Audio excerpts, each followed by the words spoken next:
What's up? Oh man, I don't know if I jumped the gun there. What's up, bikers? Oh my God. Episode 178. And that's such a coincidence. I just noticed. And the episode and the guest today is Bike198. So man, I feel like it was meant to be today.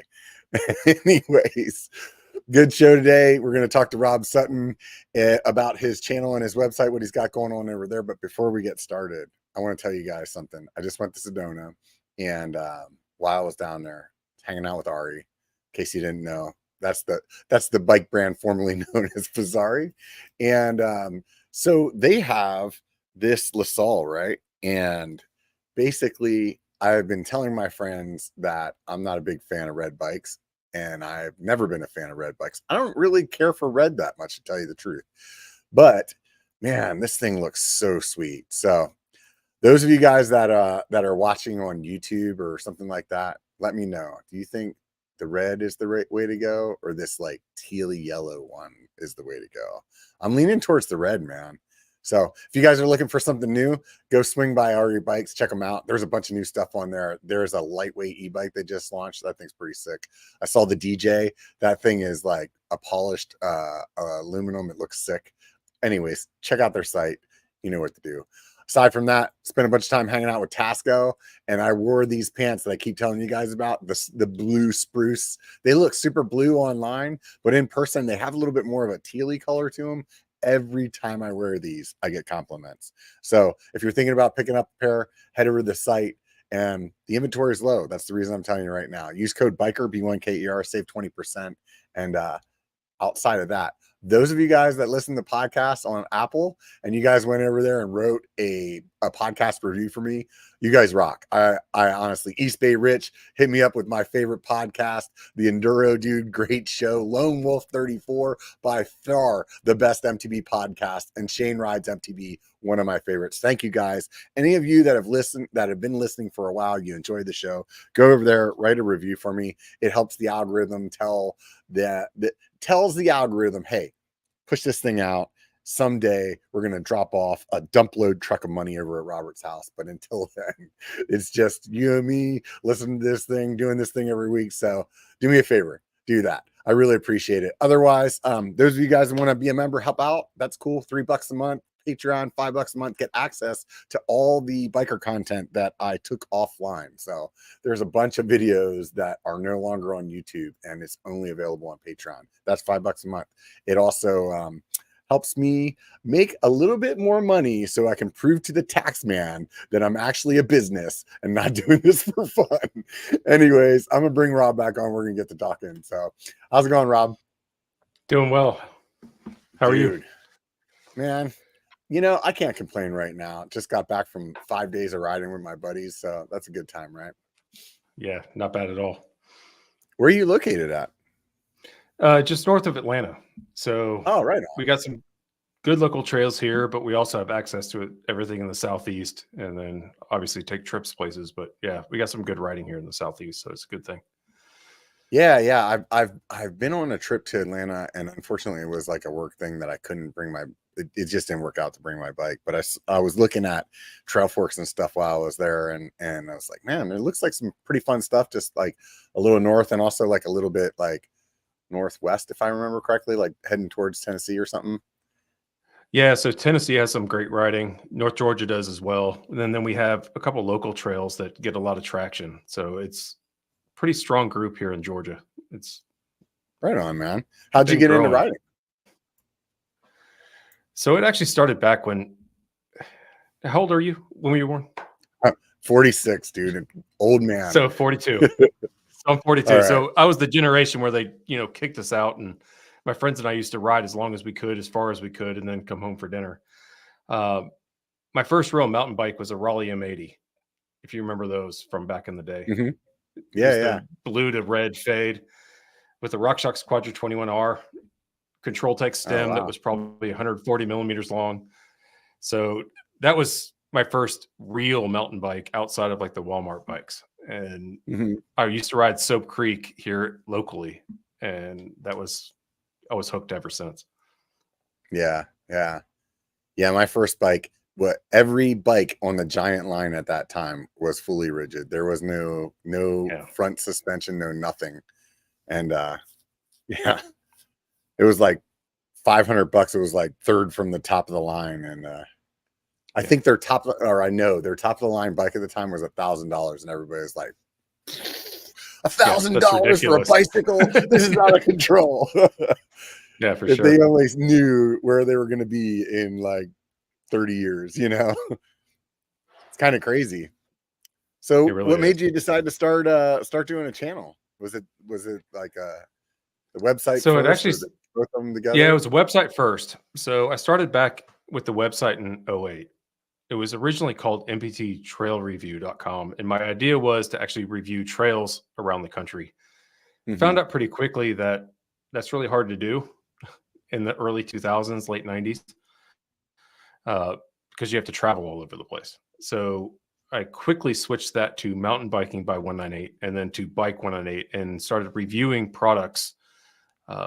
First off, with everything I had, because I had a lot of bikes around the house. I had a lot of components. So I was like, I'll start reviewing what I have. And then when that gains traction, I'll be able to work with manufacturers and other people to actually get bikes in, components, and everything else. Yeah. So I ended up working with Trek, Specialized, SRAM, Shimano, a lot of them, about that 2006 to 2010-ish time,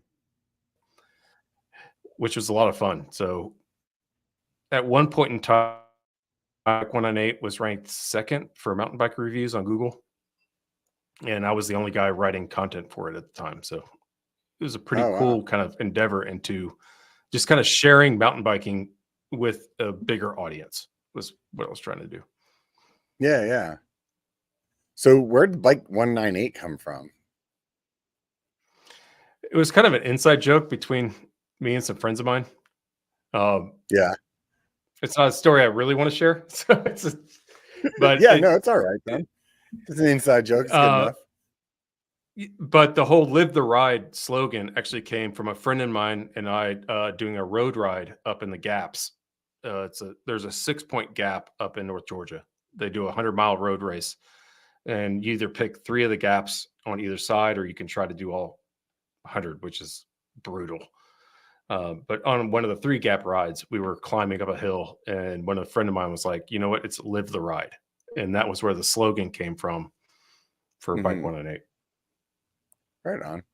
So you were doing all this like web kind of content. When did you decide to get into the YouTube side? So looking back on it, I should have done the video side a lot sooner. I used to do video production in high school and college for Coca-Cola and some other ones for a video production suite. So I had the video editing and video production background, but I was so focused on just the website at that point in time. And part of the issue with being a sole person, yeah, for sure. And then I was the only one writing content. And back in that time, I was really into the free ride type section of the mountain biking industry. And I started taking way too many drops to flat, and my back got messed up. So then the website kind of took a sidestep. And then when I started getting back into writing again, I started bringing the video back into it. And that's when you watch the video views take off, it's so much different than a website. I'm sure you know it. They can go skyrocketing versus a website. So it was fun to watch. Yeah, I mean, ultimately, the algorithm does a way better job of advertising than you can afford as somebody that's small. You know what I mean? Right, for sure. Yeah.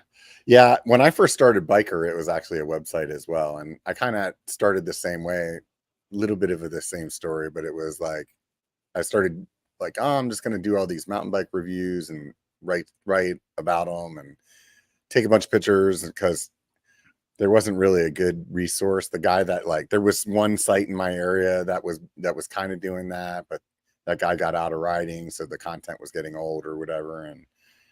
And for me though, I just started recording so much video, and I wanted my video to look better, and it just got really intimidating trying to learn how to edit like overnight. And that ended up just kind of like stopping me, and it turned into this like thing that me and my buddies talked about every time we were getting drunk. It was like, yeah, man, we're going to do that biker website. We're going to finish it. We're going to do like group rides through town. We're going to have like 500 people bar hopping. It's going to be sick, you know? And like one day or another, one way or another, I ended up like getting to the YouTube thing. It was funny because originally I was using YouTube only to host my videos unlisted so that I could put them on my website. And I wasn't even thinking about YouTube as like, I thought YouTube was just for cat videos, you know? So, yeah. Well, it's funny you mentioned that because I made it was a Thule review that Thule sent me the rack. I did an entire review on Bike198, like with the pictures, like over 1,200 words. And I did a YouTube video of just how to put it down and how to pull, you know, at the time it was a really big deal for them to have a repair rack that actually came out of the rack. And so I did a video of it, just putting it down and pulling the rack out. And all the YouTube comments were, "This is not a review." I was like, well, yeah, I was just using this as a placeholder to actually put it in the website. Yeah, that's funny. Yeah, good old internet. They're good for pointing out the obvious sometimes, and sometimes they're good for nothing. Pretty much. Right. So how long have you been doing the YouTube content at this point? So those original videos that I did that weren't really YouTube content was back in that kind of 06 to 08 range. The YouTube stuff for the biking, when I really went all in, happened about 3-4 years ago. I saw the shift where people weren't digesting web content as much as they were videos. And it makes a lot of sense. I mean, it's one thing to look at a picture, then it's another thing to actually see it function.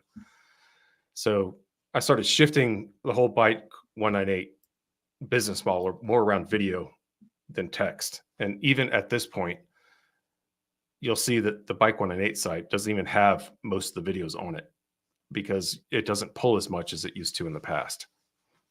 Right on. Shoot, I was trying to type something out here. I was wondering, this is what happens when I start multitasking. Then all of a sudden, everything goes to shit, right? Absolutely. Right. I was wondering when I was watching your videos if what you got in the background was actually your background, or you were shooting it with a green screen. And as soon as you came on, I was like, oh, I guess it is a real wall. It is. It went through multiple phases. So yeah, go ahead. Yeah, it was the living room upstairs outside of my son's playroom. Then we finished the basement, and then I actually built my office down here and all the studios down here now. Right on, man. Yeah, I could tell you had some video background as well, just because your stuff is pretty polished for a channel that doesn't have a whole lot of subscribers at this point. You know, I think you're around 8,000 or 9,000. So I was like, this guy's got some background. I figured you had some other channel in the past or something like that. So right on. So I was looking through your catalog, and one of your videos is I got shot, and I was like, I'm not watching this video. I need to hear the story. What happened here? So it's also, I'm going to go ahead and preface, when this happened, the whole e-bike situation, people were pretty divided on. And it is the reason that I ride an e-bike now, is because I have to. Okay. In downtown Atlanta, I actually got shot in the hip. It went through my femoral artery, femoral vein, and went out my hamstrings. So I've been through multiple surgeries over the past couple of years. Oh my God, that's crazy. And then, yeah, my wife saved my life. It was a pretty big deal. And then I was off the bike for a while, obviously.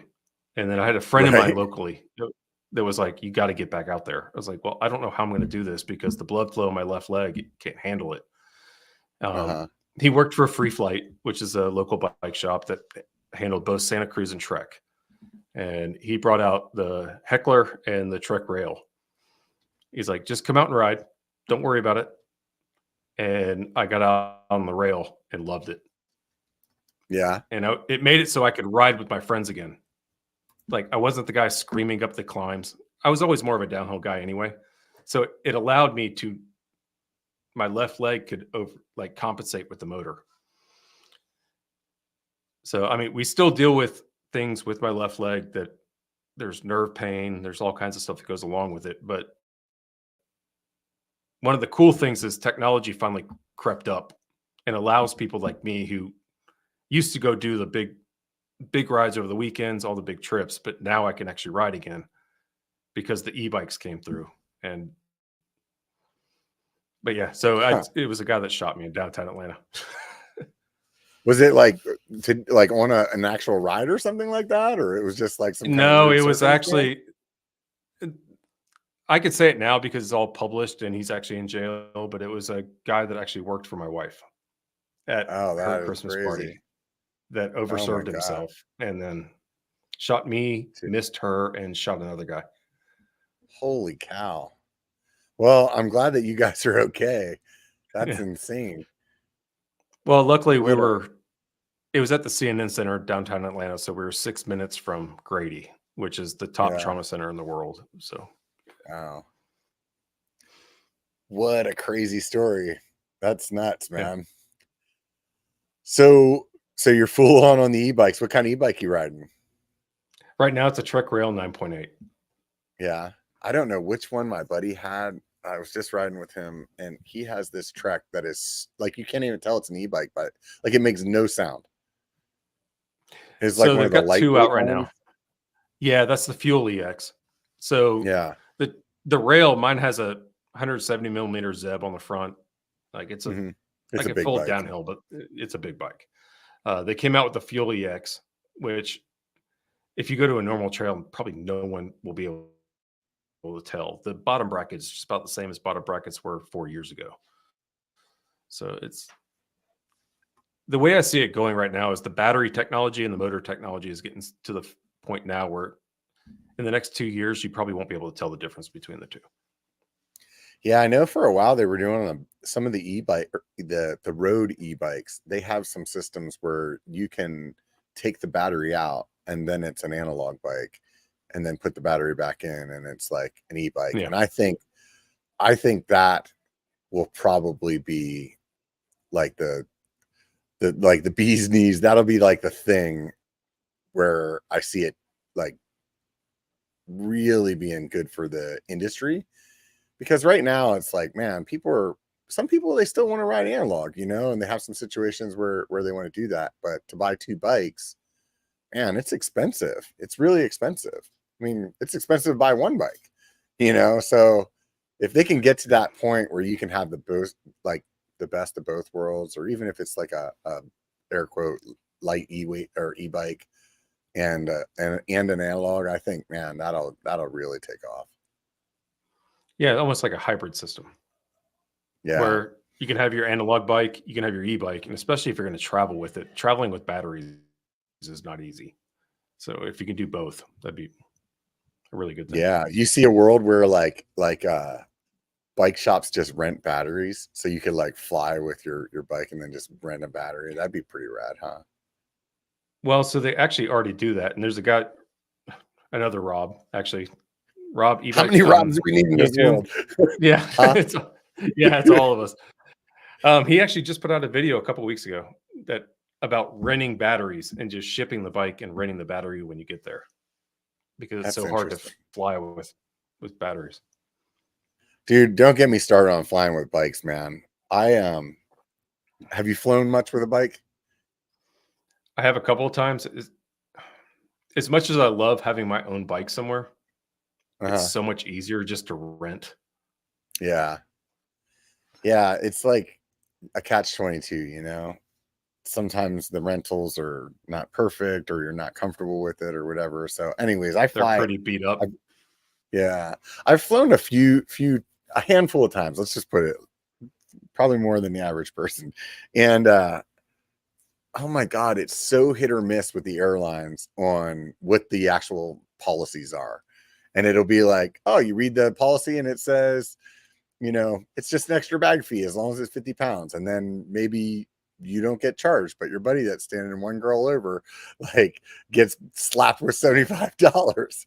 And then like the way back you do get charged. And it's just so like weird. Or it's like one person will let you slide by with 65 pounds in your bag, and the next person will charge you for 51, you know, and it's Right. just so annoying. And then yeah, just recently with Southwest, I'm about to make a post about it because it really irritated the shit out of me. I like booked this flight with them, and on their thing it says, hey, if the bike's under 50 pounds and it's, you know, it's a regular bag, right? And then Right.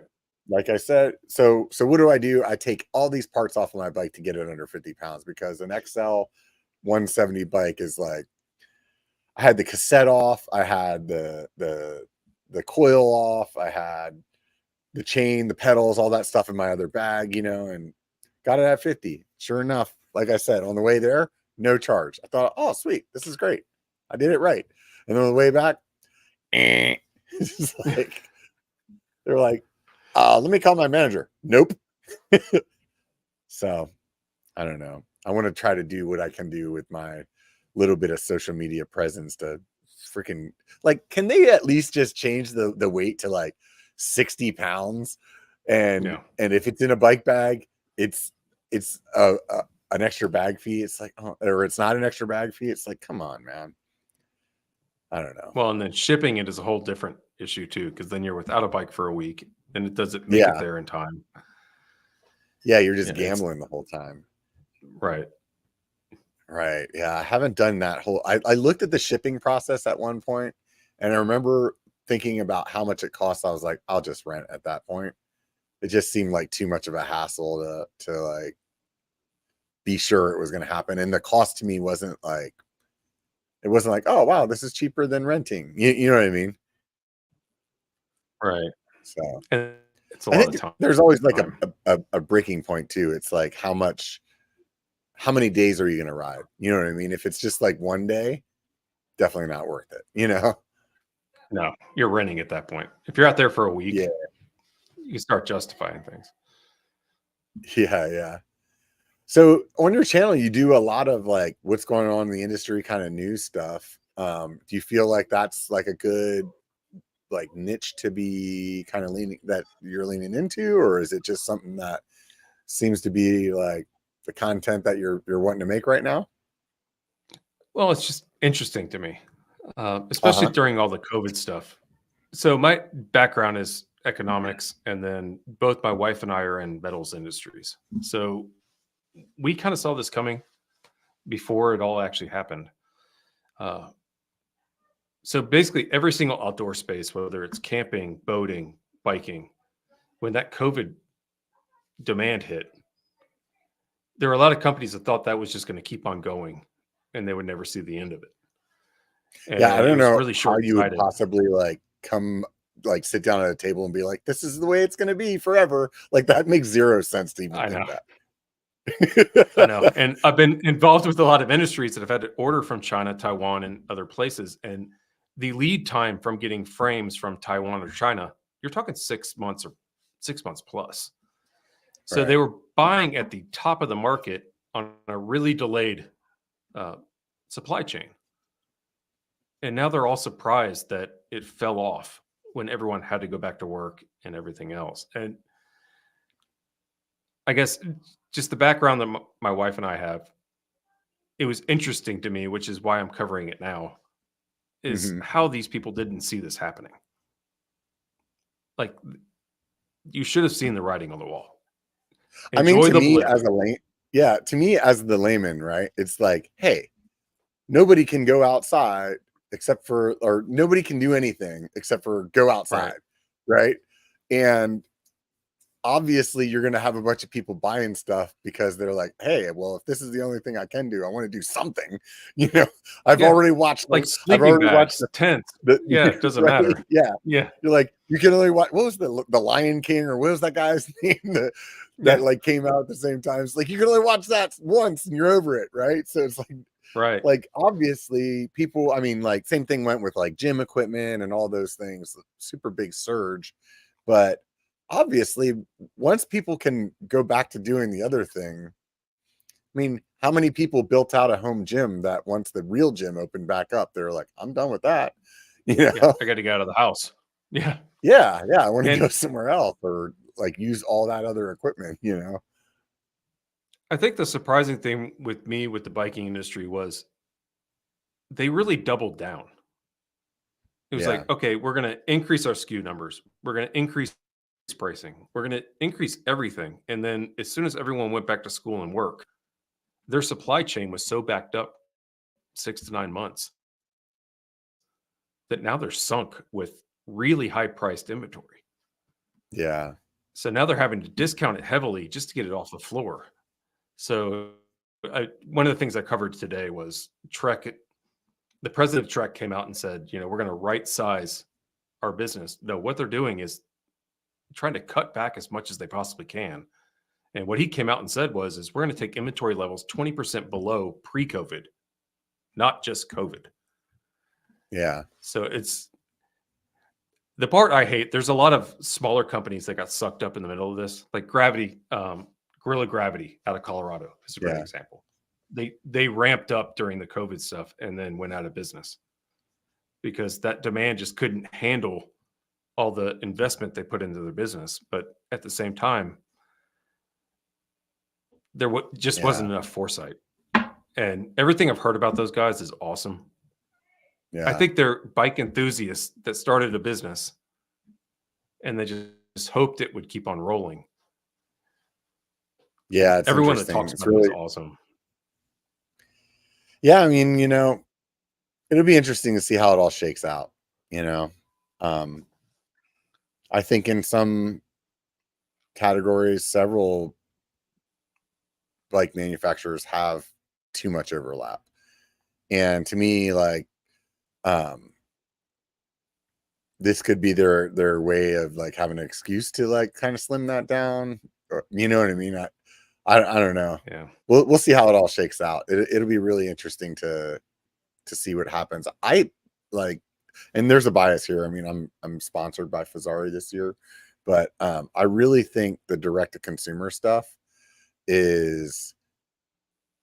it's going to surge more and more. And the main reason that I feel that way is because most of the brands that do direct to consumer, they really let you build your bike out a little bit more than like pick A, B, or C.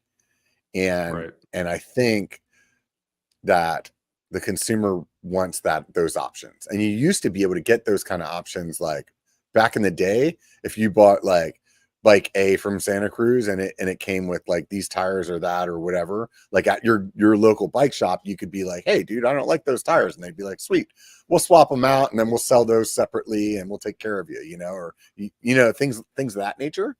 And then later kind of, I think this is just me kind of like spitballing my ideas, but I think, a lot of the bike shops got bought by bigger bike shops and they became more corporate. And then there was like not as much leeway for doing that kind of stuff.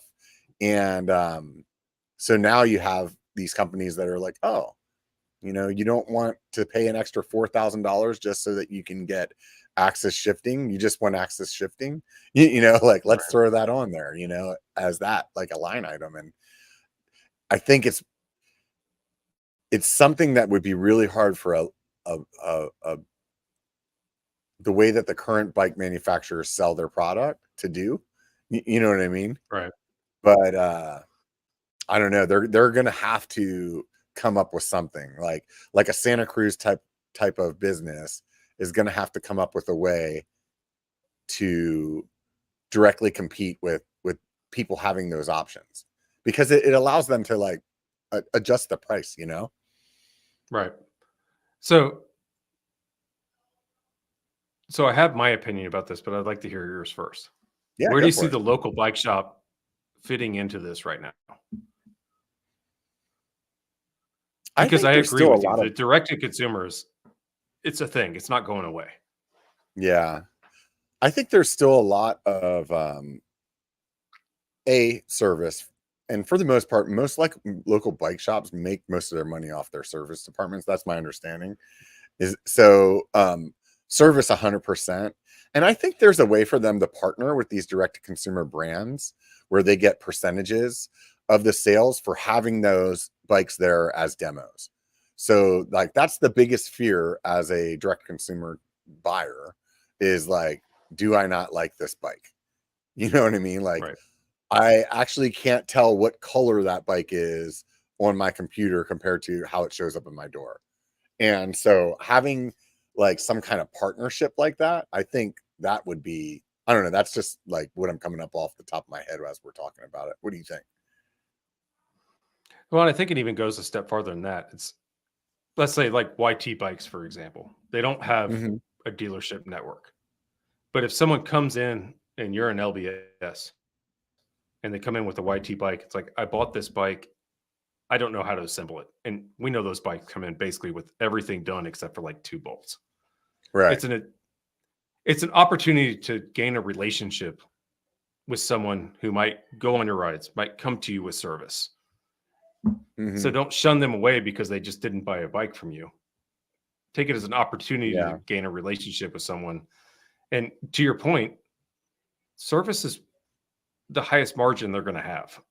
It's not the Yeah. bike sale. What they're hoping is you buy a bike from them, they get the margin off of that. Then you come to them for service and you come for the Yeah. next Then you buy a bike and bunch you of other keep it stuff. going. Yeah. Yeah.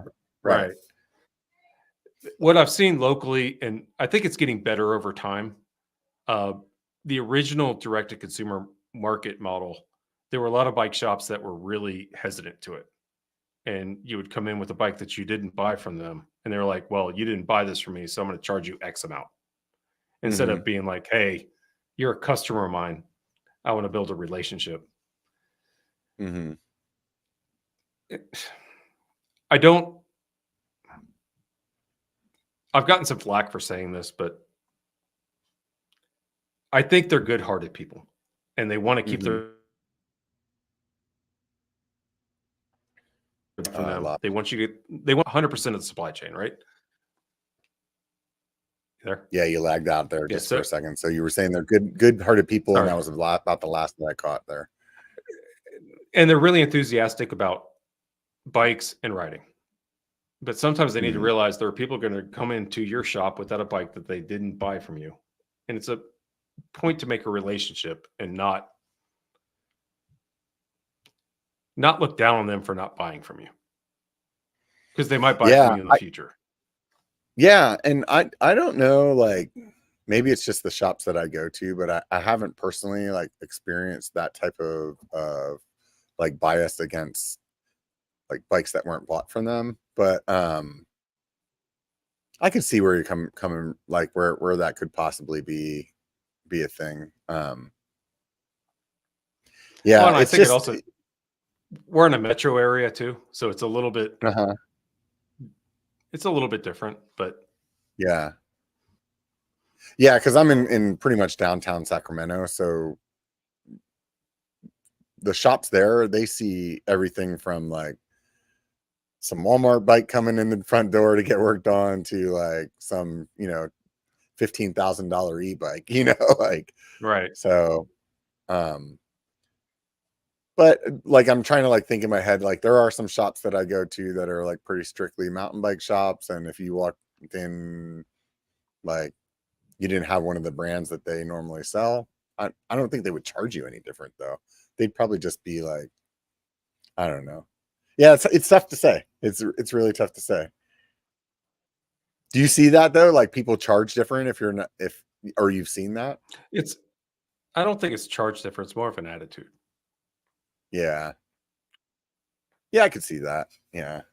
So, huh. I saw you had a video on SRAM putting in a patent for a self-charging axis kind of derailleur. What do you think of that? I think they're pretty far away from it. But I Yeah. think it is eventually coming. I mean, you can use Yeah. friction to make power. So what SRAM just did, the self-shifting, where it actually shifts for you, they're kind of Right. working towards it. I think at this point, the battery technology and the weight is going to be an issue. But I think it's eventually going there. I'll be honest, though, I'm a little bit hesitant because, especially with the e-bike stuff, one of the things that I've been a big proponent of is we don't have a throttle. It's always pedal powered. It's just pedal assist. And we Yeah. start getting into auto shifting and auto power. it gets into that motorcycle content again. So, and that comes down to trail access. Yeah. So technology can go a little bit too far as we go with trail access. So I think it's a cool concept. I just worry that, so like my favorite trails in North Carolina right now, I can't ride on an e-bike because they're still so hard nosed against it. And if we go that far down that trail, how many more times are we going to get limited trail access and everything else? Which I don't disagree with. I don't think there should be motorcycles on mountain bike trails. Yeah. Yeah, when you kind of run into that Suron situation, I think that's where you really get into, that's a motorcycle. But yeah, it is. I got a buddy of mine with 2 of them, and they're really cool, yeah. but they should not be on mountain bike trails. You're not pedaling. Yeah, and you're definitely seeing people like ride them on mountain bike trails, and I think that's where you're really going to see the problems, like what you were just talking about. Yeah. I personally think that the reason that SRAM named the transmission was just so that they could, like, it's like a pre-marketing thing, like get people to start accepting this as not a drivetrain, but as like a transmission. And so that way people later are like, yeah, I have an automatic transmission. You know what I mean? And right now, well, so this is not the first time SRAM has done this. So right. I actually rode on a Diamondback, the first Hammerschmidt. Do you remember that? No, where I don't, but the name sounds familiar. So the front rings actually changed internally on the crank. There was no derailleur. It actually was an internal drive on the crank, and it was called the Hammerschmidt. Okay. And SRAM did that. That was back in 2010, 2011. I have to look it back up. It never took off because it was so heavy. Yeah. So they've been looking down this road for a while on just internal shifting, and it was actually pretty cool because it would shift on and off load, which with the front derailleur you couldn't do at the time. Yeah. Yeah, it makes me wonder, you know, are they like secretly back there kind of working on like the pinion kind of thing? I don't know. How do you feel about the pinion bikes? I'm kind of torn on that too. I think, especially with mountain biking, I called this out a long time ago. They're in a race to just create new standards, create more technology, because they have to sell more product. At the end of the day, we're just riding bikes. Right. I mean, how much better are all these products really going to make us? About zero. Yeah. Right. I mean, the e-bike was a big technological step that actually makes it so you can ride longer. But the rest of this, I mean, even electronic shifting, does it really help you out that much? Right. I'll tell you what the transmission does do for me. It keeps me from working on my freaking drivetrain. That's what it does. Yeah, it decreases wear for sure. Yeah.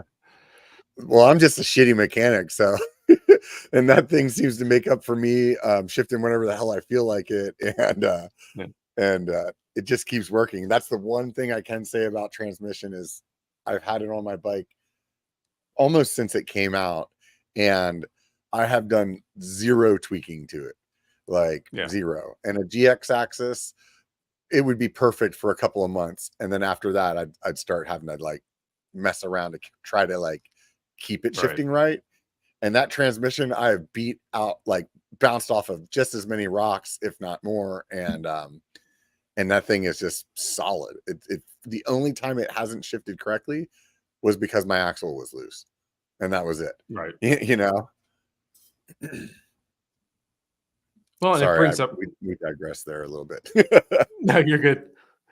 No, and there is a reliability aspect to it. But I always look back, am I that better of a rider with all the technology I have?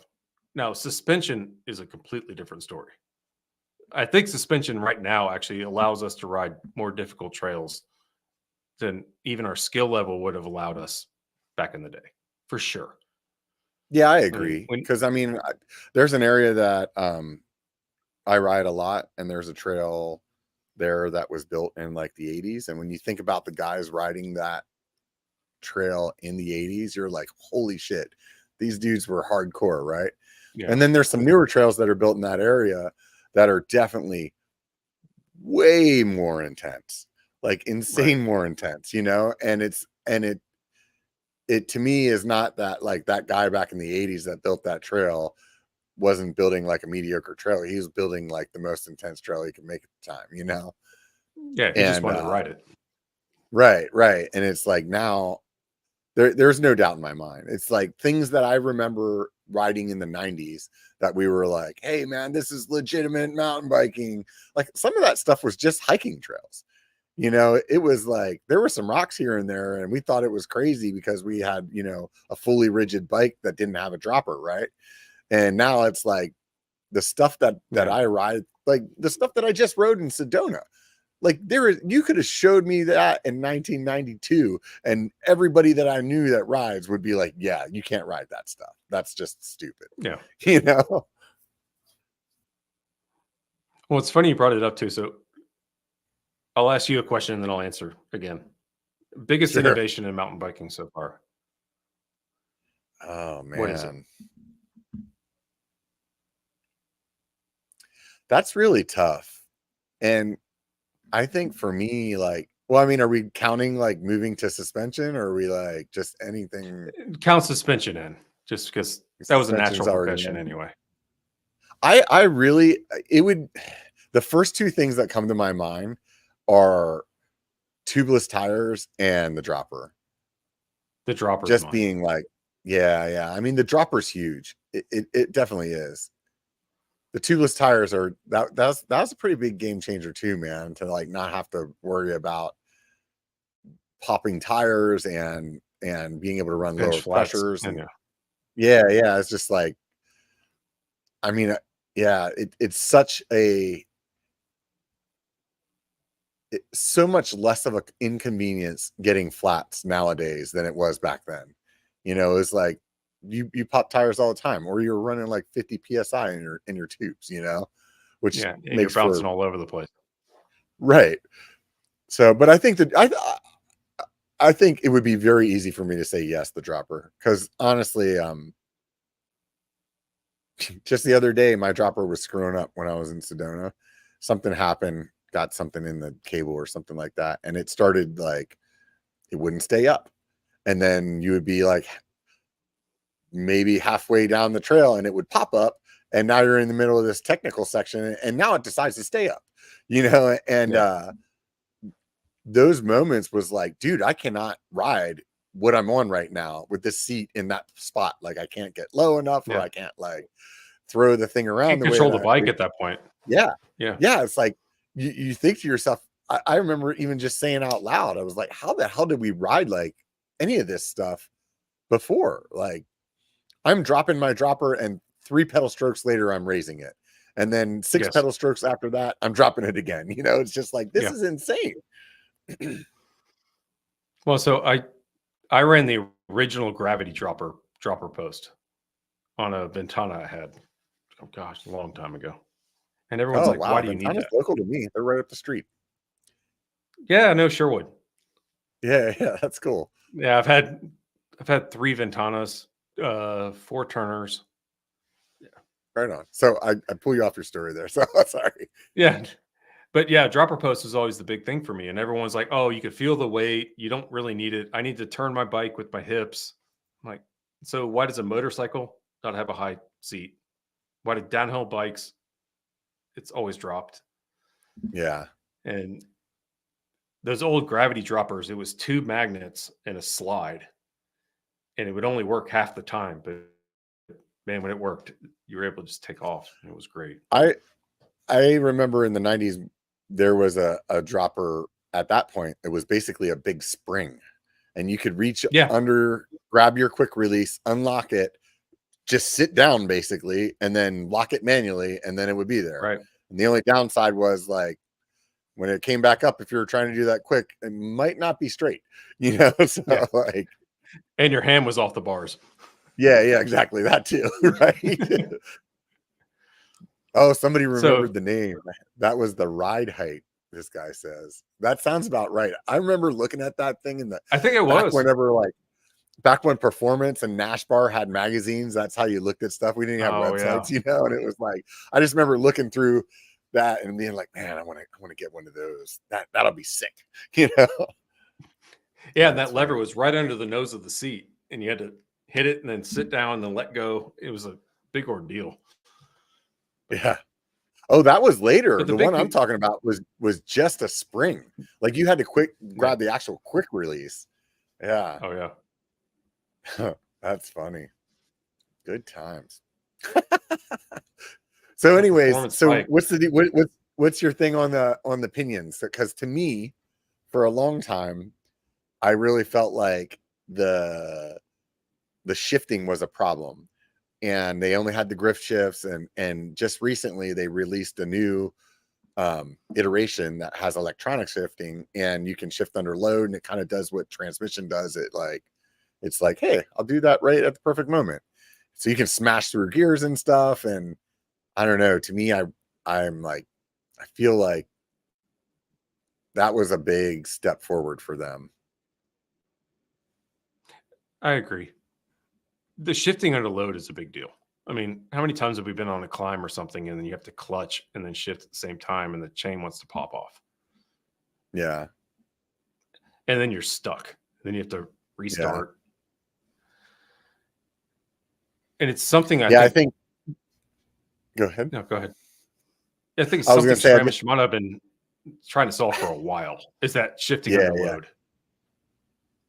Yeah, I think not only that, but like also just the whole, your derailleur is hanging down low where you're trying to ride through rocks. Like that's the part to me that is like, doesn't make any sense. I'm really, truly surprised that other than that one bike that I've seen at like Eurobike a year or two ago, that nobody has moved the derailleur like at least up inside of the rear triangle or on the top side of the rear triangle. I think the problem they've had lately with that, which I think they're trying to get around now, is where we're different with motorcycles is that we're the motor. So you're not having that drivetrain torque coming through the actual hub. You're coming it off the cranks. So they're trying to get the suspension to act correctly with a force that's actually leveraged off the bottom bracket, not on it. And I think that's the problem they're trying to fix with that, is actually putting the leverage back on the chain line versus off of it, if that makes sense. Yeah, that's interesting to think about. I never really thought about that at all. That's Well,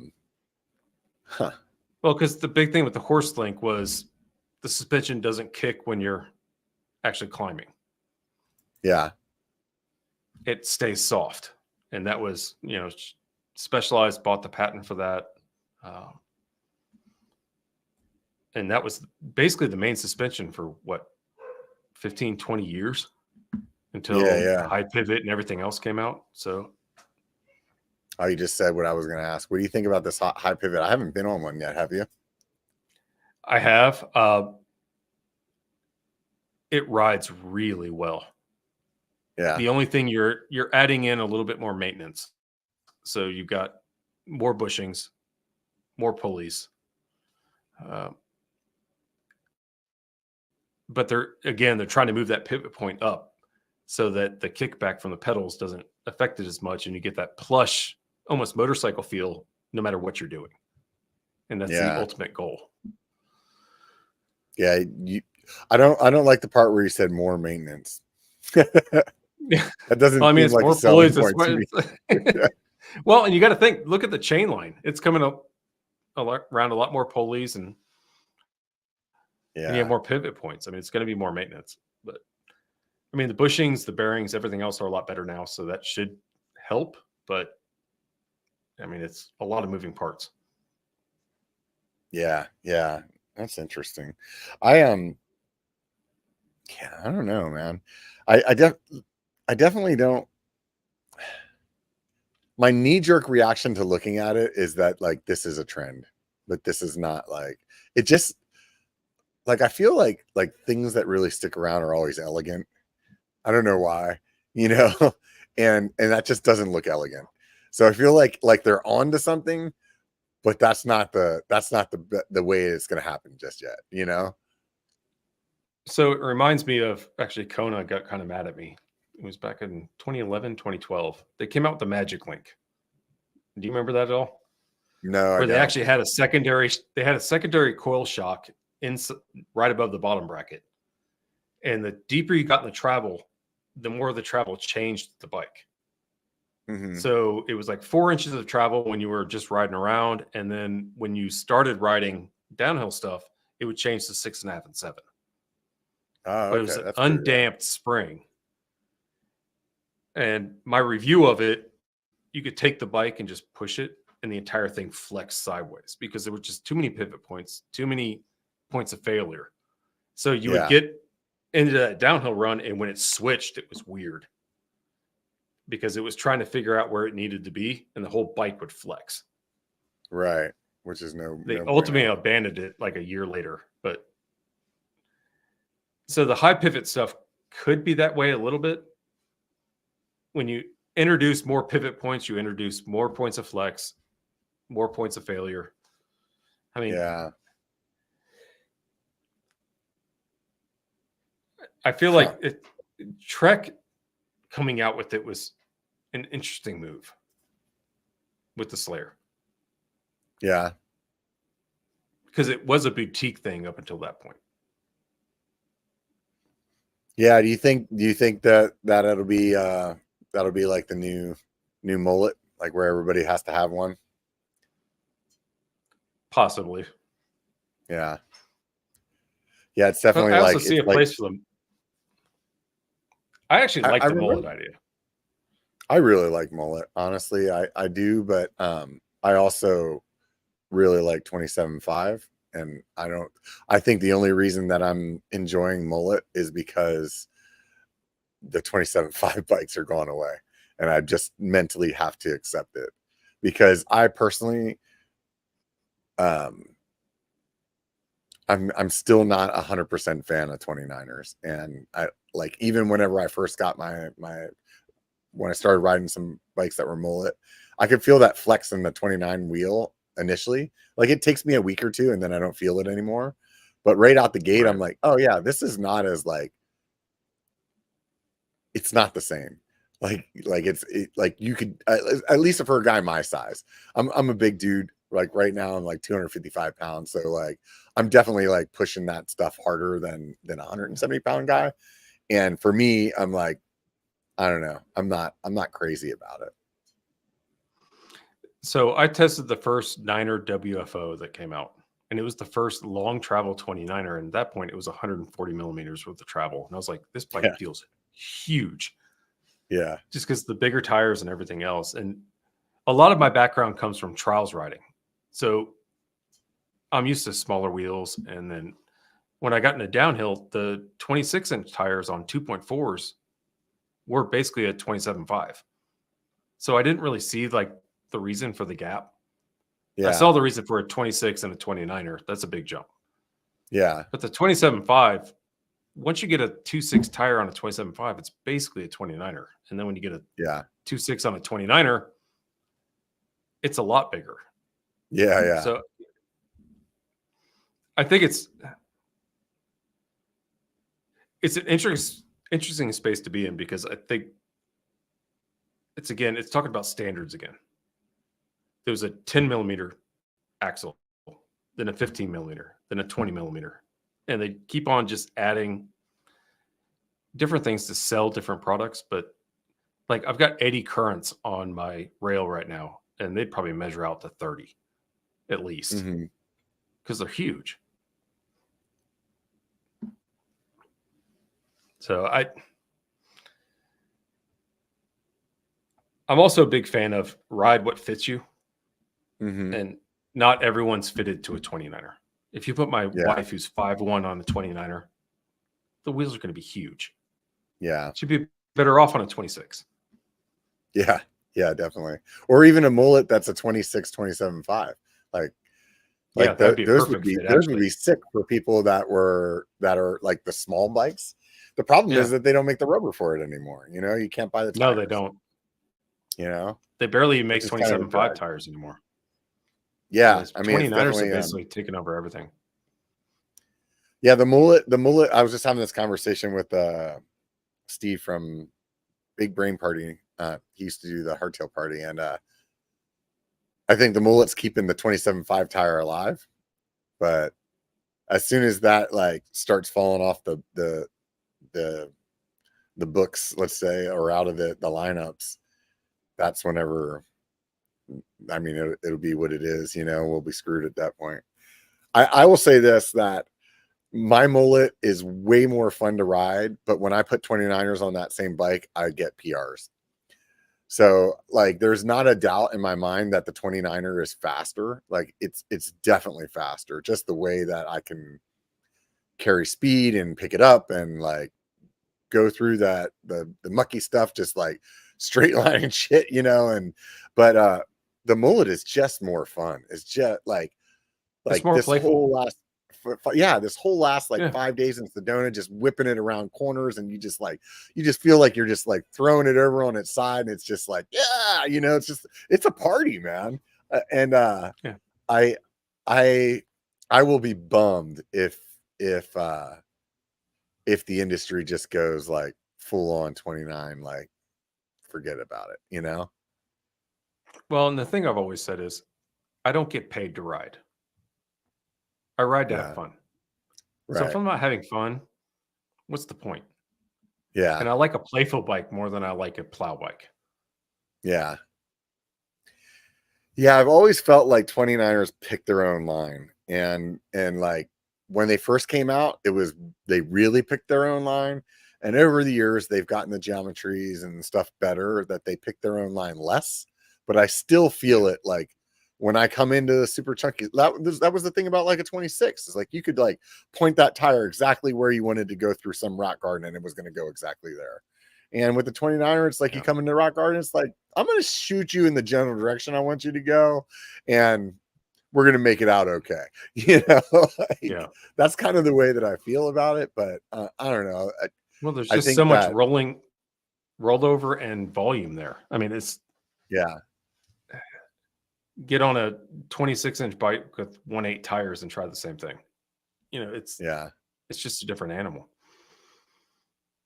Yeah, when I first bought my first 29er that I was riding, I remember feeling like when you would start pedaling downhill, it felt like you hit like the mushroom in Mario Kart or something, where it was just like like it took off. Like you could literally feel that speed difference. After you ride it for a little bit, you don't notice it anymore. But I just remember like that feeling, and it's like, okay, yeah, these things do like pick up speed. They do like hold it differently. But on the same note, I mean, you slow that thing all the way down, it's going to take a little bit longer for it to speed back up, Right. I mean, you're just dealing with a bigger radius on the tire and rim and everything else. I think at the end of the day, though, it doesn't matter what bike I'm riding. Like the amount of fun that I actually have is the same.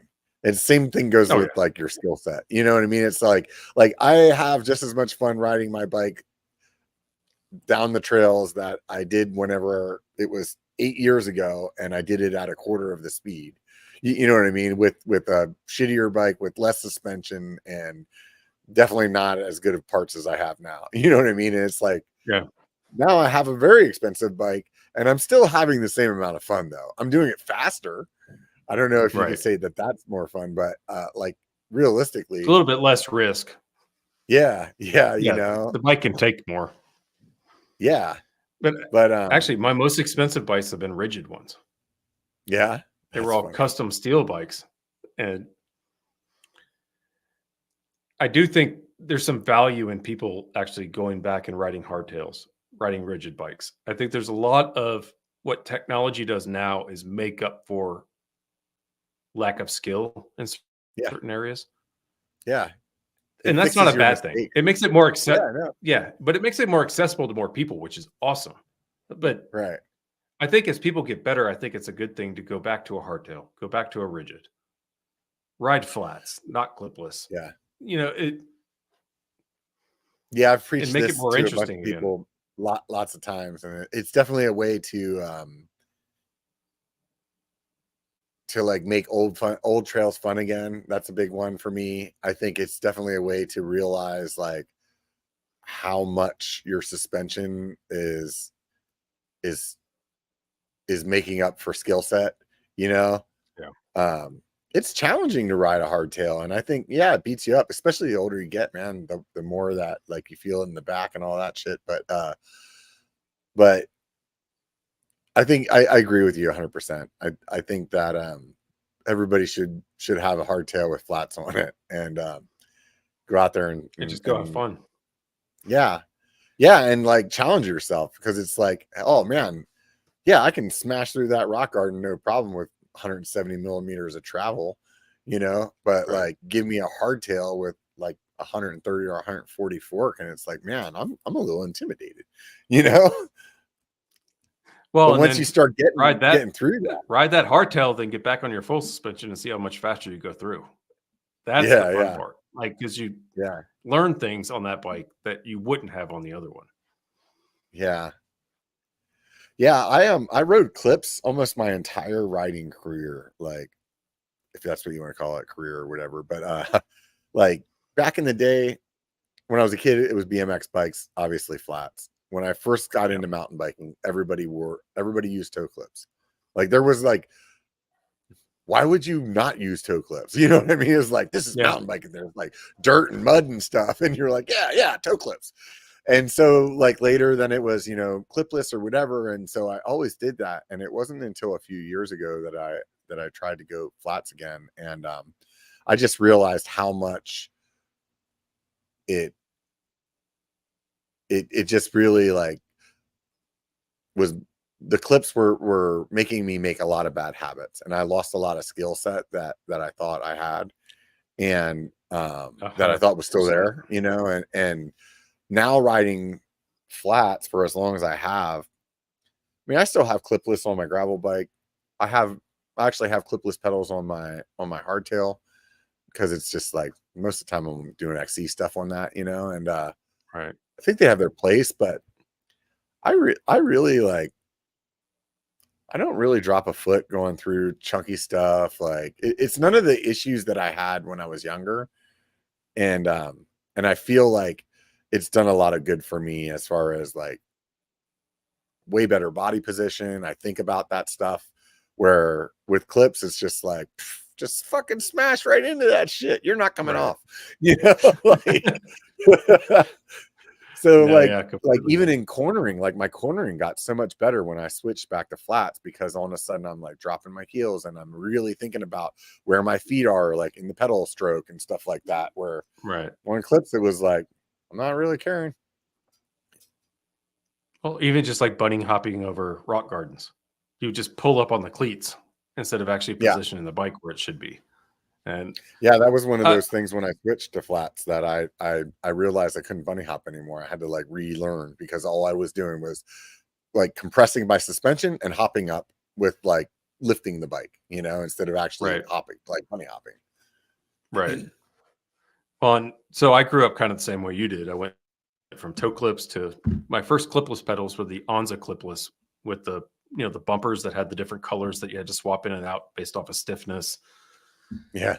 And then I would only run flats when I was doing downhill on big travel bikes. And then now it's really cool to see flats make a comeback, because I think it's making people better riders, because you learn how to control the bike better. Um, and it actually makes you faster.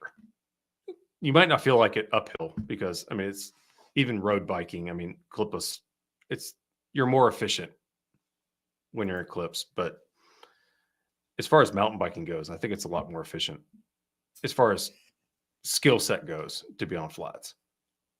Yeah, I think there's some arguments to be had there. And I think a lot of the stuff that you read or you see, that I feel like the people that are writing the articles or doing the videos already have a bias and aren't actually taking it into like a full on like objective or subjective like mode whenever they're writing the story. Like it, I read this thing recently where they were talking about that they had some scientific study that said that the argument of you can pull up on your upstroke on clips is like garbage. It doesn't really, like, people don't do it. It doesn't really add into like much of a overall sustained like power. Um So like that was like, okay, that's cool. Cause that used to be what everybody would say. Oh, you can pull up, you know, and Right. like the only time I ever actually pulled up on my pedals was like when I was like smoked and I was trying to like maybe use a different part of a muscle group so that I Yeah, their wasn't quads cramping were or done. something. Yeah, Yeah. yeah. Yeah. And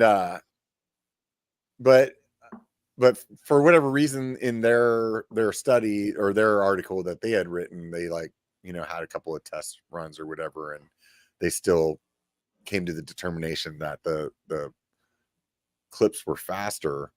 But sometimes I like wonder if the study was longer, or I guess what gives me what comes to mind is that there was this study that was done with road wheels where instead of running at 100 psi, they ran them at 80.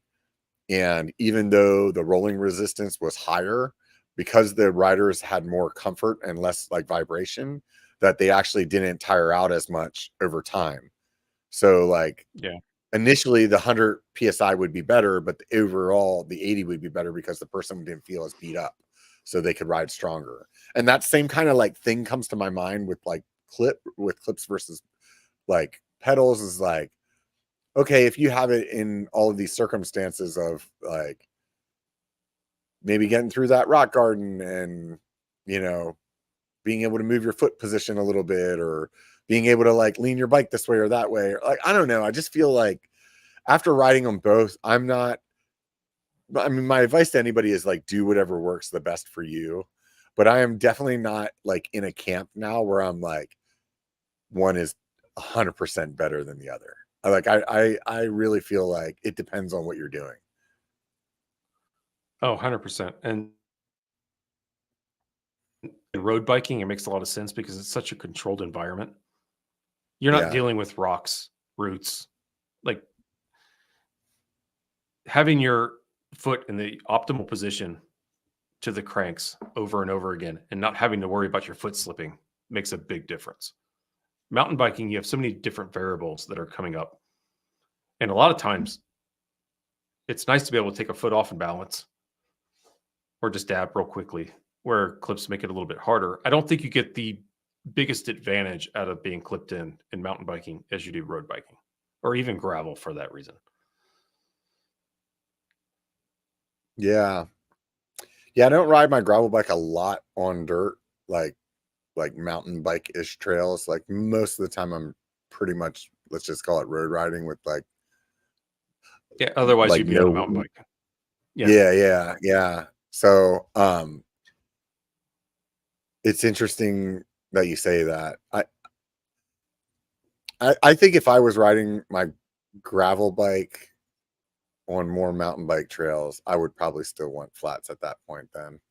Because I don't like I Right. said, I don't really like just the ability to, and I never, aside from like once or twice when I first started riding clipless, like I never fell over and like couldn't unclip, you know? So what I'm about to say, keep that in mind. Like I don't think that, I still think that the ability to pull your foot out and throw it out to save yourself is easier on flats, period. Like it's, you know what I mean? Like Yeah, but even I'm though with I you. never really, I never had an issue where I yeah, couldn't get unclipped and I was tangled up ever. right. Like I could But the issue that I unclick and did take have the on a bike. right. The issue that I did have on a regular basis though with clipless pedals would be I'm in some super chunky section and I'm trying to get back into them to get started, and I can't. And I'm like Right. rolling through something with a foot halfway on the pedal, or like actually in the arch of my foot, because I'm like, oh God, I gotta get through here. And I'm like Yeah. feeling like I'm gonna die. And that 100% doesn't happen when I'm on flats, you know? Well, and even the hybrid clipless flats don't work that well for that either. Like it was what Crank Brothers and a couple other came out with, like, they had the platform around the clipless pedal, but the Yeah. clipless pedal was always higher than the platform, so you were always kind of hitting that same issue. Yeah. Yeah. My buddy swears by the like the Saint pedals and these shoes in particular. I don't remember what brand they were, but I actually bought them and I have them sitting over there and been meaning to do a video on it. I just haven't got around to it. And I'm curious to see, because he's like, oh, well, your shoe, like if you use a more of a mountain bike shoe, and then instead of like because all the clip shoes that I always use were more like hard shoes. They look like road shoes, but they got like extra grip on them, you know? So I'm curious to see. Yeah, like He's the like, oh, CDs well, that have the plastic lugs on them. yeah, exactly. So he's like, you know, the shoe will flex over a little bit, so you kind of get, you know, your shoe in the flat section or the flats as well. And if you're not clipped in, and I'm like, I don't know if I buy it. So, but we'll give it a shot.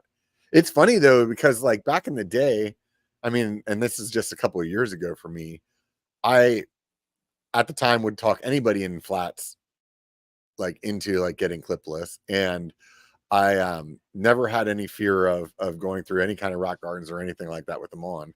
And last year I put clips on for a couple of rides and went through some technical stuff, and I was like, this is terrifying. I don't know if you just have to get reused to it again, or if I've like completely like unbrainwashed myself, and now I'm like, yeah, I'm not doing it anymore. So we'll see what happens. Maybe I lose some teeth on that video. I'm kind of in the same boat at this point, though. Like, I don't want to be clipped in at all. And Yeah, a lot of my favorite trails that I used to ride clipped in, I don't want to do it.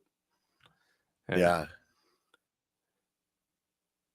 it's like I said, it's been interesting to watch it over the past couple of years, because it used to be clipped in or nothing when it came to mountain yeah, biking. You got to be clipped in unless you're doing full out 10 travel downhill shuttle runs or trials.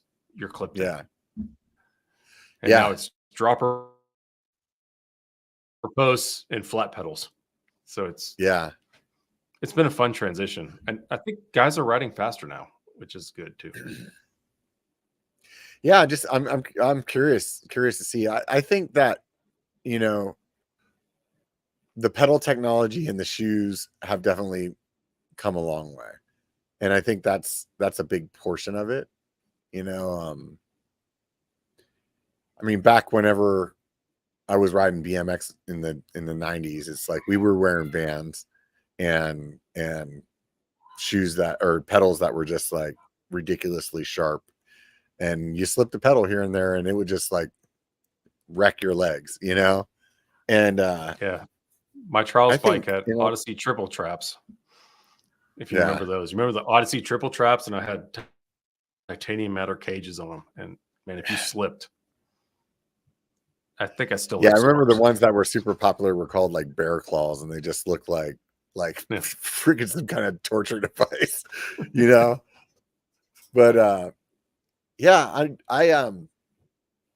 yeah, I'm just I think I'm all in on the flats at this point. I will be surprised if during the making of that video, and what I'll do is I'll give it an honest like even outside of the video, I'll give it a couple like okay, I'm gonna lean in for like a month or two and just see what happens. And I'll be surprised if I go back, because um yeah, I feel like the flats are good enough. Like it's whatever the gain is on the clip pedals, let's just say it's like 1 or 2 seconds on a run. Like I don't give a fuck about that. We're not getting paid It's to do just, this. yeah, it's just like One it's or two not, it seconds means doesn't nothing matter. to me. Yeah. Yeah. Yeah. Well, So and I to don't your know. point, the shoes have gotten a lot better. My first Yeah. pair of 510s were really stiff, and especially if they got wet, they were horrible. And now the shoes are a lot Yeah. more flexible. They use that same rubber, that was derived from rock climbing rubber, but they're more walkable. They wrap around the pedal better. Yeah. I think the technology it might not look like it because the shoes look the same, but the pedals and the shoes for flats have gotten a lot better. Where, I mean, I Yeah. used to wear skaters. I used to wear Pumas for the Yeah. trial stuff because they would wrap around better. Yeah. And they were skate shoes. But Yeah. Yeah. I've been using these pedaling innovation pedals for a long time too, which is like a longer platform. And yeah, I know him. everybody says they look like shit, but man, I tell you what, I had a set it was whenever I first started with flats. I had a regular set of flats. They were like 1-up, whatever's, and I had those Pedaling Innovations on another bike, and at the time I couldn't tell a difference. And then that bike with the 1-ups, like I broke a rim or something like that. I couldn't ride it for like a month. And then whenever I got that wheel fixed and I rode that other bike with the 1-up regular pedals, and 1-ups, and if I remember correctly, they're like pretty big compared to like some other brands that are out there. And within 5 minutes of that first ride on that other bike, I was like, yeah, I'm not using these ever again. It just it feels so different. Here, I'll send you the link in the chat. I actually reviewed those back in 2016. Yeah. What'd you think of them? I actually really liked them. The only downside I had with them is because they're so wide. If you got in really technical situations, you could get some pedal strikes if your toe or your heel came back too far. Yeah. It was especially in like creek crossings and that kind of stuff. But, yeah. But I mean, he has a lot of science behind it. He believes in the product. Yeah. And they've done a really good job with it. But yeah, the first, I think I was part of the initial run when we did the review back in 2016. Right on. Yeah, I think that the design could be worked out a bit. I think there's a lot of room for slimming those down quite a bit. They're the top to bottom platform of it. Let's just call it that. I don't know if that's the best like height of the metal. Let's just say that. Like if you look at a lot of modern flats, man, they got those things pretty dialed to be like thin as hell. And I think that you could still get his platform.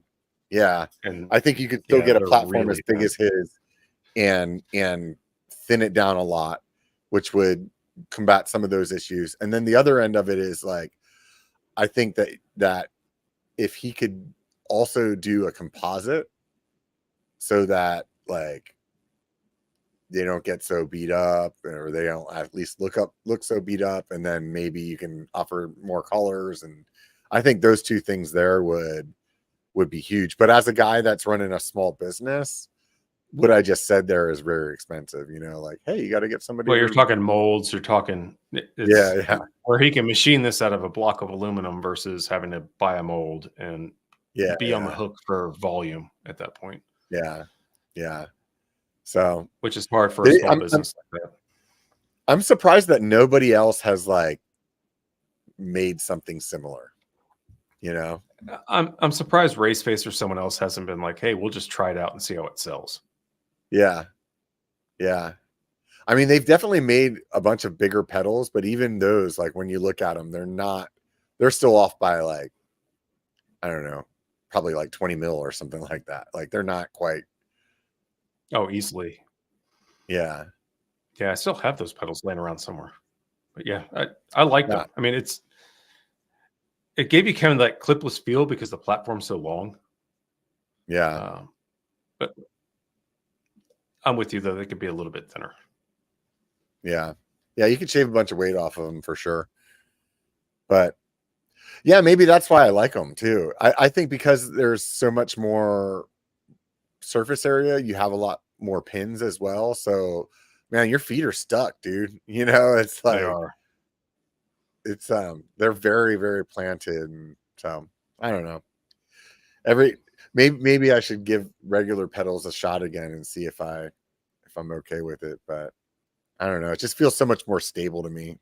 I feel like rock hits, as far as that goes, pretty much anywhere that I'm going to hit a rock, for the most part, I feel like, well, I would have kicked that with my foot anyway, or like I would have hit the well, it's 99% of the time my fault. Yeah. Like I was in the wrong position at the wrong time. Right. So what do you see happening with Bike198? What's your future plan look like? So trying to build it back up to where it was in the past. So far it's going pretty well.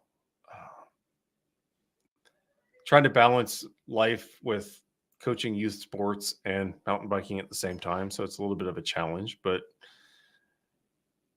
I mean, I really, part of the thing I loved about Bike198 is working with manufacturers and then also working with the community of mountain biking in a really positive way. And I feel like it's something that's not been missing. I think since COVID, it's gotten really secluded. So it's good to bring community back. And let's be honest, bike pricing and everything else has gotten out of control. So it's kind of nice to watch that come back to more of a reality and get more people riding. I will say the one thing that COVID did bring out was a lot more people riding, which was a good thing. Now, did they stick with that? We'll see. You know, they went back to work. They're not doing the same activities they were before, but yeah, I'm still I that think you guy get a that percentage of looks those back. people no matter what. Yeah, you get a holding percentage. I hope so. Yeah, And yeah, you know, my son still loves riding bikes, and I think we're losing some of that with some of our generation because there are friends of my son's that don't even know how to ride a bike, which is sad to me because that was how we yeah, used to get around. yeah. It was And you know, like a rite of passage as far as like being a young kid. You know, is learning how to ride bike, and then it like gave you the freedom to go places on your own. right. And then you got a license, and then I could drive Yeah, places and ride a bike.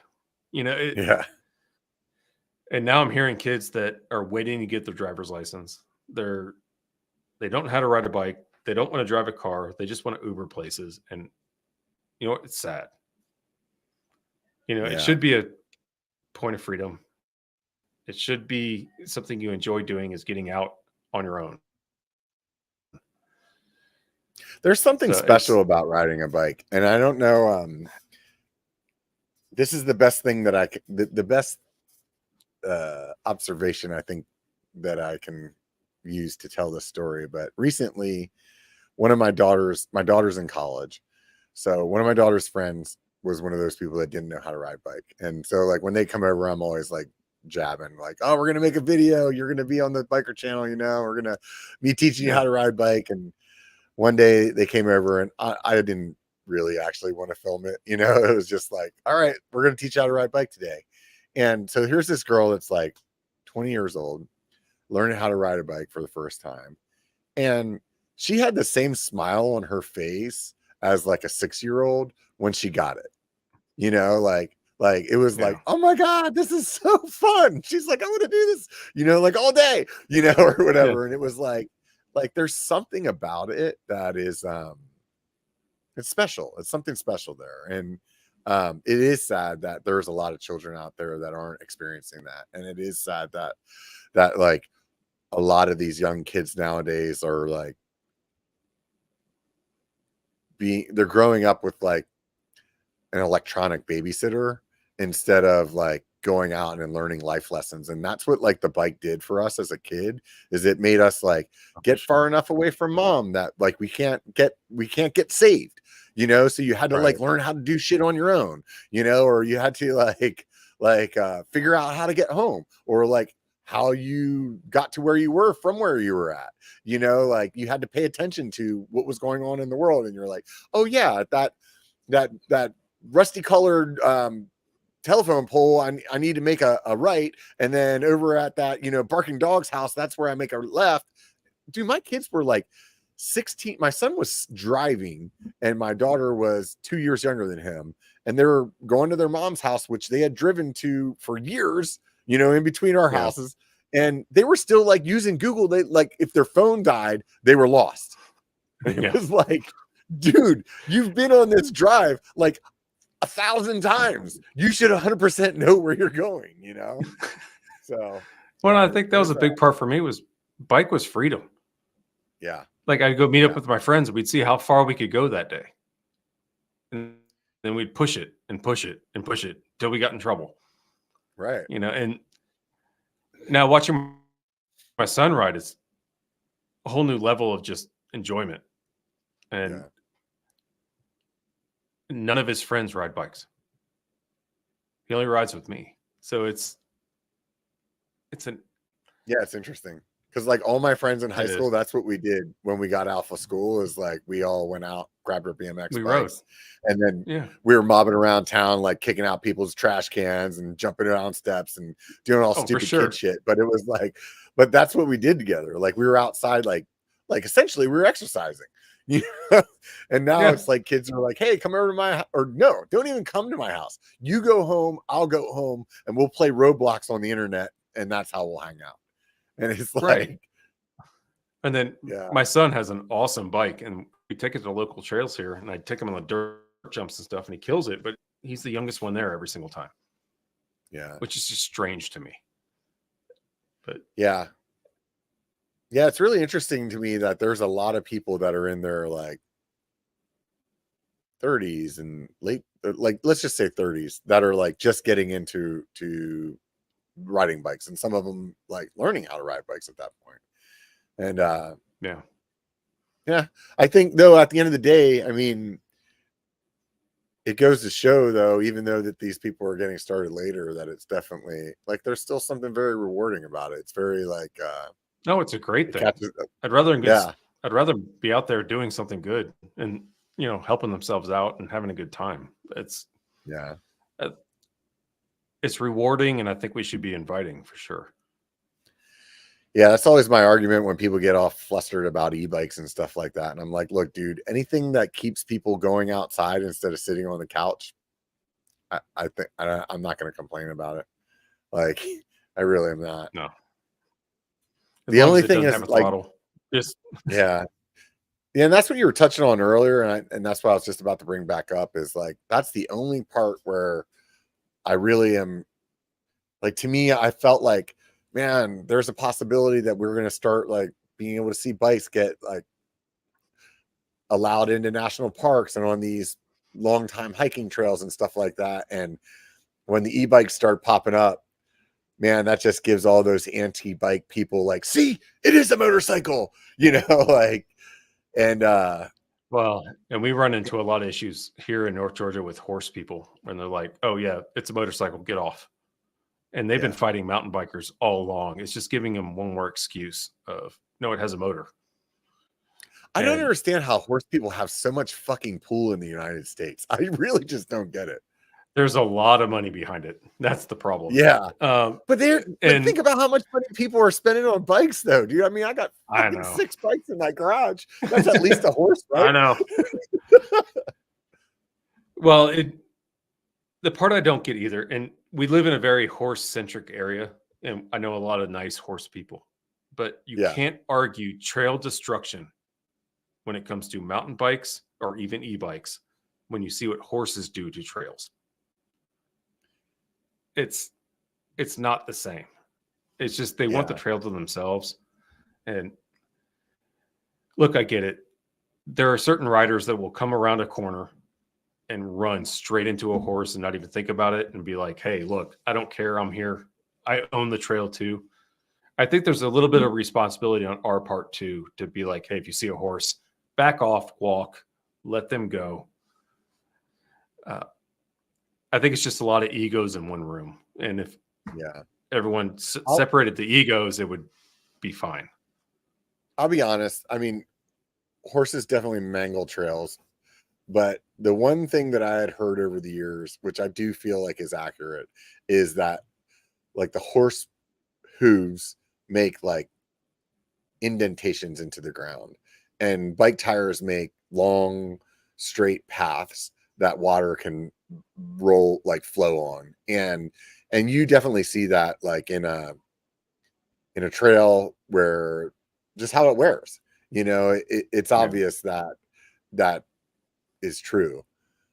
But on the other hand, man, mountain bikers are constantly doing trail work on trails to maintain them. Like you don't ever see, like, when's the horse trail builders day? Like I've never seen any horse trail builders There's out there never like one. cutting poison oak or moving trees or like building Well, new and lines. it's a little bit different out here too because we have red clay. So the trails are closed to mountain bikes on rain days. We can't ride. Mhm. Yeah. And the horse people still go out. and they churn it up. And then we have mountain bikers maintaining those trails. Like I said, I believe they're good people. It's just, I think it's a lot of egos in one room. And if everyone just worked together, it'd be a lot easier. Yeah. But yeah, like when it rains out here, we can't ride. The way the red clay works, especially with the freeze thaw in the winter, one mountain bike going over a trail will completely ruin it. Yeah, it's just thrashes it. Yeah. Well, it just turns into soup. And then it's so much trail work to get it back up and running again. Yeah, it depends out here where I'm at. It's some trails it would take like a week of rain until it's unrideable. And other stuff that's a little bit more manicured, yeah, that definitely would get like messed up pretty quickly. But I think as like somebody that rides in the area, you just know which trails are like, oh yeah, I can go to Rockville because it could rain for 3 days and I could be riding it in the rain and it'll be fine. You know, like, but one of my favorite trails in North Georgia, like you can go at any time, even if it's snowing. But it's low traffic because it's really hard. But some of the high traffic stuff in the metro area, like they still break the rules, even with sign. Like they'll ride around the sign saying it's closed. Yeah. Yeah, it's very interesting. But yeah, whatever. So, what do you have any goals with the channel? Like what you're like something you're trying to hit in a certain amount of time or anything like that, or just kind of feeling it out, letting it happen? Yeah, just kind of feeling it out. Really, ever since everything that happened with getting shot, I just wanted to get back into the community again and getting back to what I love doing, which was working with brands and hanging out with riders again. And yeah,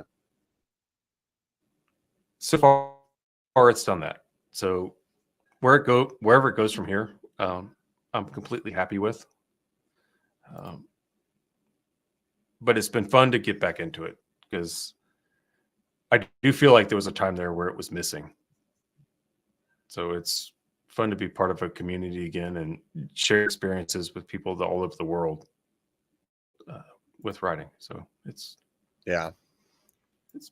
I saw you had a video on your channel about trying to get into Zwift and you just couldn't do it. I can't ride inside. I've tried this multiple times. I've got another trainer in for review right now, and I'm like, oh God, how am I going to do this? I'm the same guy that, like, I'll go run the neighborhood, but put me on a treadmill and I'm miserable. Yeah. So I think it's more I'd just like to be outside, and yeah, I'd rather run in the rain than ride a trainer. And yeah, I see the point is, and I love Zwift. It's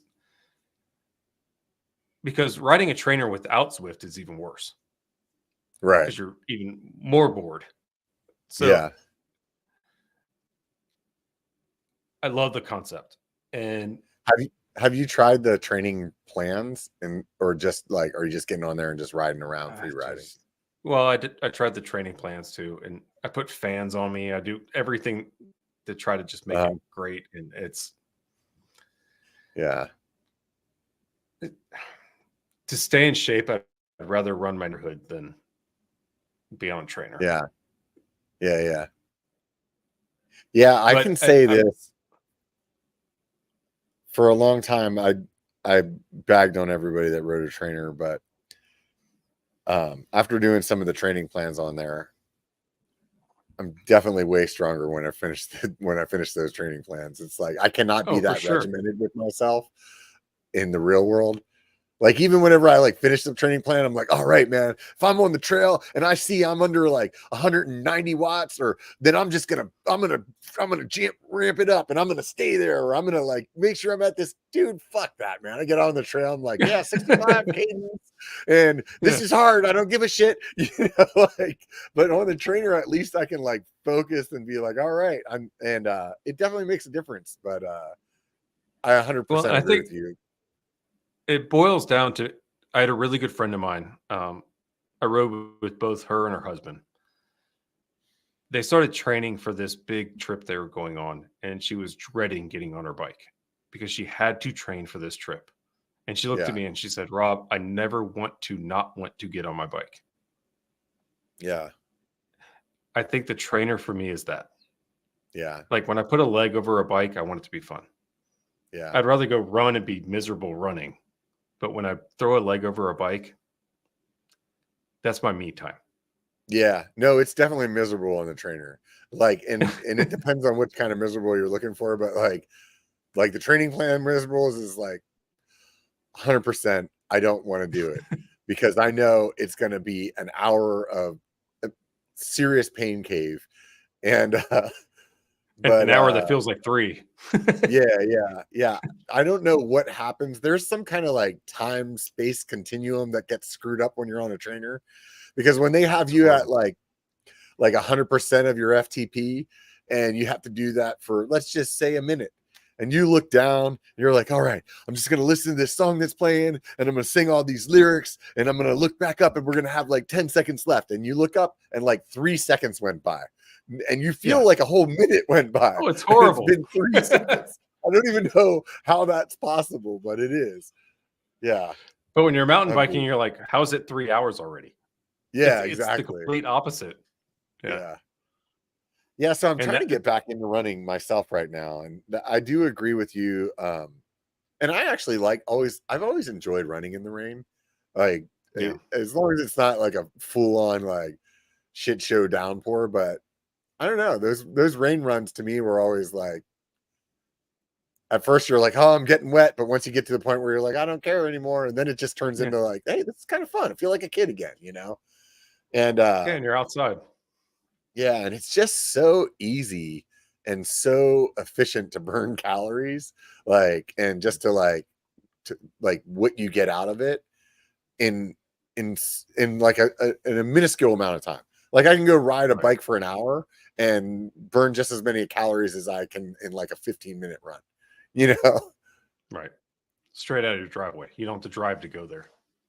Yeah. It's just super simple. I wish I had more places to like trail run that were closer to me, because I kind of live in town. So I've never been a air quote trail runner, but every time I have run on trails, it's always been like a way more fun experience than running on pavement. Oh, at least for me.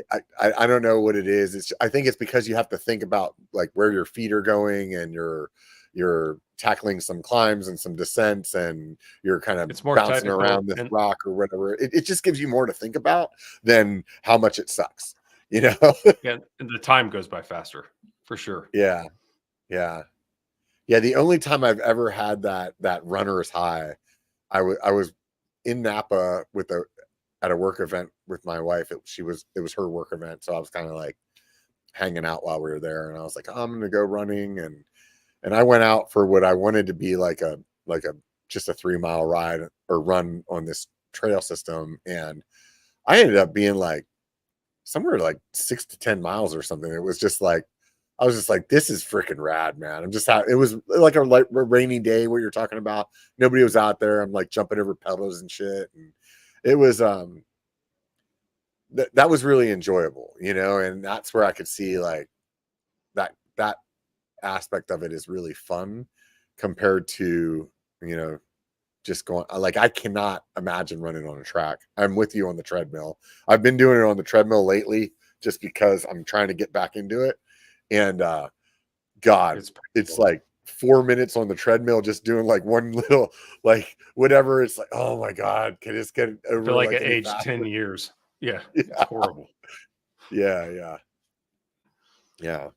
I always thought that whenever I was running, that I really felt like it was a very complimentary exercise to do for my mountain biking. Like I would notice that when I wasn't running and I was riding, that the running really, I don't know what different ways that it hits the muscles or whatever, but I definitely would feel the difference in my riding ability when I was riding and running compared to even just like riding and working out, you know? Yeah, I agree. I mean, even the cardiovascular part of it helps out a bunch. Yeah. It's definitely interesting. So, I saw you had something about the layoffs happening, and you have like REI and Kiro and Fox and stuff like that. You think it's going to be like all doom and gloom like the Trek guys saying, or? Yeah, I think it's at least 2026. Yeah. The problem, the industry was bloated a little bit even before COVID. And then when COVID hit with all the demand spikes, they hired too much. And like I said before, it's not the only industry that's done this. There's been a lot of them. Yeah, I saw something even about Camelback the other day that they're like, yeah, I think they're part of that same brand group. Yeah. They're That they owned were by like that same closing one. down. Yeah. Which is interesting. I didn't really think about, but I mean, because I'm so into the bike industry, it's like, I'm sure all of the other, like climbing, I'm sure running, I'm sure kayak, anything outside, they all probably saw just, they were like, dude, we're making money, you know? Yeah. Well, and like we're big into the boating stuff because my son wakeboards and surfs, and people bought boats for, well, gosh, you can even do the car market, like $50,000 over MSRP just to get one during COVID. And now they're getting creamed. And now there's too much stock out there. And I mean, you look at the new car market, the used car market, all of it. Yeah. They made a fatal flaw in the fact that they thought that demand was going to stick, for one. Yeah. And they thought pricing was going to stick, which it didn't. And then interest rates went up. Right. And now people have less disposable income, especially the biking industry. I mean, how much fun have we been making about $12,000 bikes for how long now? And it got even more extreme than that. Right. I mean, one of the videos that's done pretty well for me is actually the Polygon bike, which is now considered a budget bike that is $1,700. Yeah. You know, it had to self-correct at some point. The problem is it went so far in one direction and then COVID didn't help it, that now, unfortunately, people are going to lose their jobs. They're going to have to self-correct. And the local bike shops are going to have to figure out their place in it. And I agree with you. It's going to be on the service end. They've got to create relationships with people and keep themselves alive on the service end, because they've got to discount inventory to the point now where it's going for a loss just because they have to move it. They have a lot of services that they could really offer that, like I'm going to mention one that for some reason they just don't want to, maybe it's too time consuming or something, but like installing ride wrap, you know what I mean? Or like things like that. Like what, you know, and maybe offering more like classes on, you know, bike maintenance or something like that. And maybe where in the past, maybe they did that for free, or maybe now they charge though, but it's like there's room for them to fit in. It's just like a lot of, you can't just keep doing what you've done for the last 50 years. This is a new world, you know, and you got to figure out your place in it. And if you don't want to change, you're definitely going to go under, you know. It's like the retail companies that were like, we're not doing a website, we're not selling anything on there, and now they're closed, you know. That's actually a really good analogy. Yeah. You know, it's that same thing, you know. So it is what it is. I mean, shit changes. You either got to change with it, or you got to adapt, or that. Yeah. But I think at the end of the day, like, no matter how good of a direct consumer like model that you have, like Fazari has the ability to, like, you can have the bike for like 30 days, and if you don't like it, you can send it back, you know. Like, no, right. At least as the way I see it now, there's still a difference in being able to go and put your hands on something, or being able to see something in person. Oh, for sure. Yeah. And I think that's where there has to be some kind of melding going on, you know. And like what I was saying earlier about, you know, partnering with certain shops or something like that, where you can actually go in and see, even if it's not even like your size, just to like, oh, I can look at the bike, You know what I mean? Right. Like I can see what it looks like in person. I think Or, there's something there. if it gets delivered, you have support that can assemble it, tune it up Yeah. for you, Yeah. and then you at least get that labor cost out of it instead of just saying, "Hey, we don't want to talk to you because you didn't buy it from Yeah. us." It's And they could do that. Like, let's just say, we'll say Fazari or YT, like, hey, we partner with these bike shops, so we could ship it to your house, or we could ship it to them, and for $100, they'll put it together, make sure everything's freaking tip top shape for you, and they'll give you like a one tune up or something like that, right. and it's like, oh, okay, yeah, I'll do that. I don't want to deal with it. I don't want to have to throw the fucking box away. You know what I mean? Well, Like, and even at the local bike shop level, forget the partnership. Just be like, "Hey, if you bought a bike off the website, bring it to yeah, us. We'll get you set up." yeah, that's And true. Yeah, market it that you way. don't even have to have a partnership. Like, hey, for Yeah, $100, I mean, because like I said, the way they ship these bikes now, what is it? 3 or 4 bolts yeah, and an axle. yeah. No, it's It's super simple. together. So $100, we'll set it up. You'll be on the trail. Come back to us with whatever you need. Yeah, I would say there's probably some bias there with us because we're very familiar with bikes. That Yeah. if you were a person just getting into riding and you spent, let's just say, $3,000 on this bike, and it shows up, you've never ridden, right? Like you're just getting, like, that could be intimidating, those couple of bolts. Because I Oh, for know sure. for me, like, I'm an IT guy, right? The first time that I ever opened up the side of a computer way back when, and like had to change some RAM or something like that, I remember I was on like tech support with Gateway, and they were like, Yeah. open up the side. And I was like, what the fuck are you talking about? Like, you want me, like, this thing cost me like $2,000. I'm like I'm a college student. I am not touching the inside. And Yeah. I just remember being terrified. Now, I have a lot of experience with it. I'm like, yeah, whatever, dude. I'd be like, I could be drinking a beer and doing it, like Yeah. on a hot day, sweating all over. It doesn't even matter, but so I think there is some possibility that that that that a lot of people would want to do that, or they just, like I said, like, you don't want to be bothered with it. Yeah. Just I show up just with want a to get this box and be thing. like, "Hey, can Yeah, you set this up for me?" yeah, yeah, Yeah. yeah. It Super would be nice. simple. Yeah, yeah. It's interesting, man. What are you excited about for like next year? What's getting you stoked?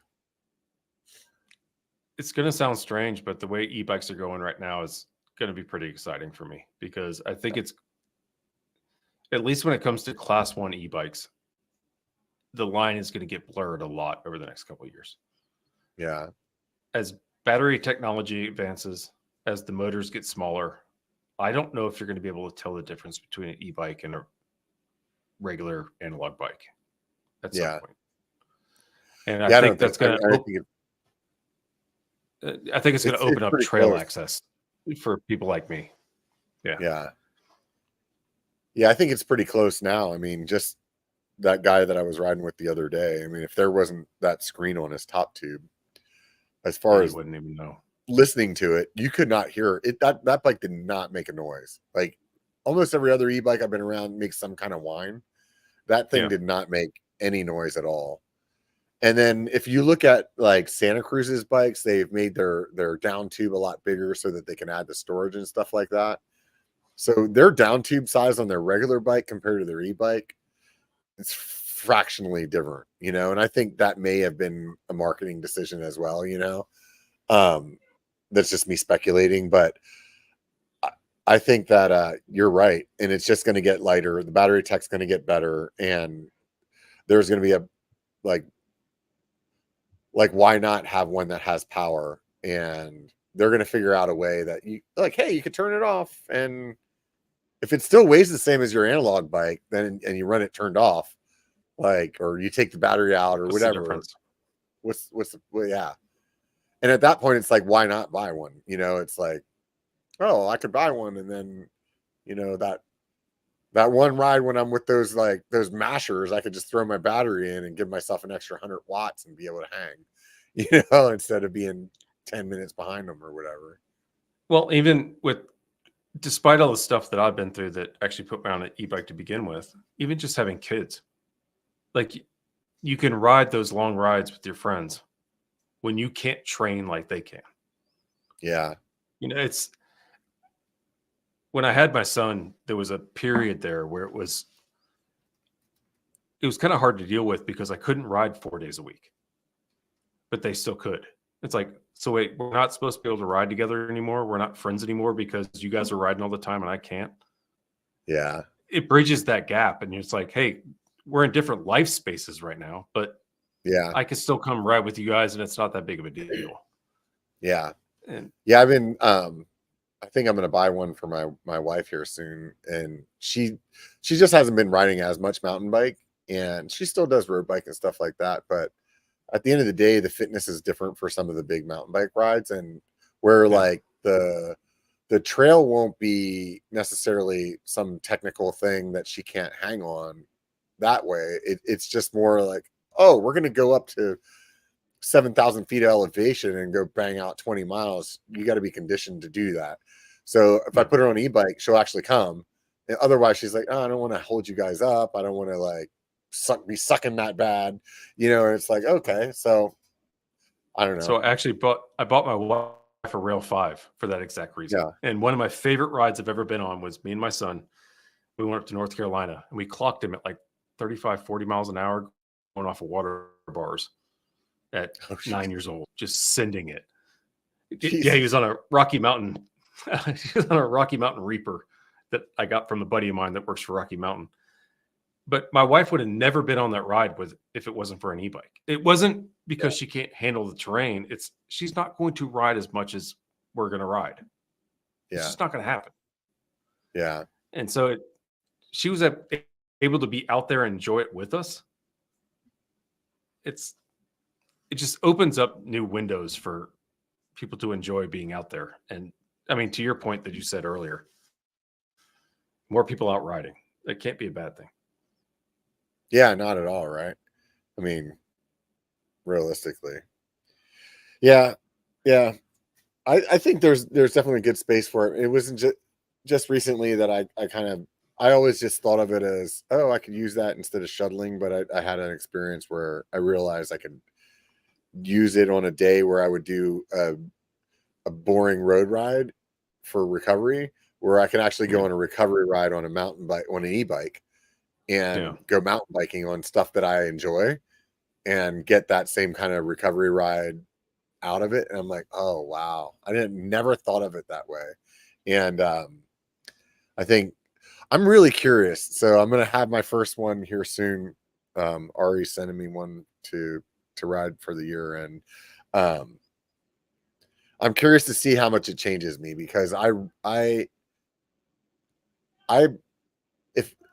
if we are coming back to this conversation a year from now, like the me right now thinks I really enjoy the sucking of a big hard analog ride, So I don't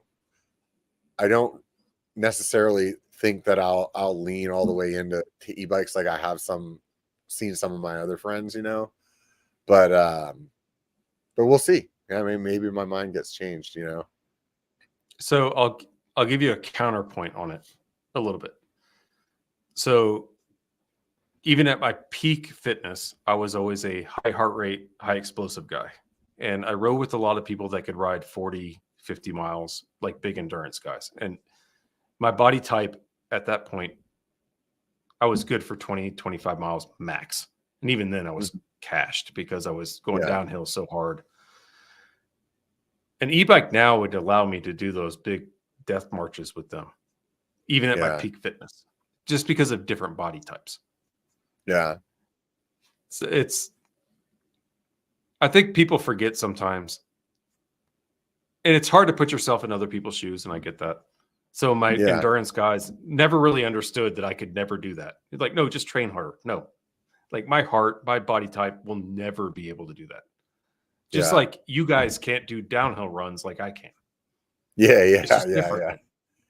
Right. And the e-bike kind of bridges that gap a little bit. Yeah. And it allows you just more flexibility. Yeah. Yeah, one of my buddies was like, "Oh, dude, you'll be able to do these like big epic rides up in Tahoe." And I'm like, "Yeah, but I do big epic rides in Tahoe already." Well, it won't suck as much. I'm like, "Yeah, but I like it sucking as much." So, like, that's the Well, thing. I'm the complete opposite. I'm like, what goes up must come down. Like, yeah. if I can save as much energy going up so I can just bomb it going down, we're good to go. And Yeah. but that's Right also on. part of the fun of the sport. Everyone's different. Yeah. And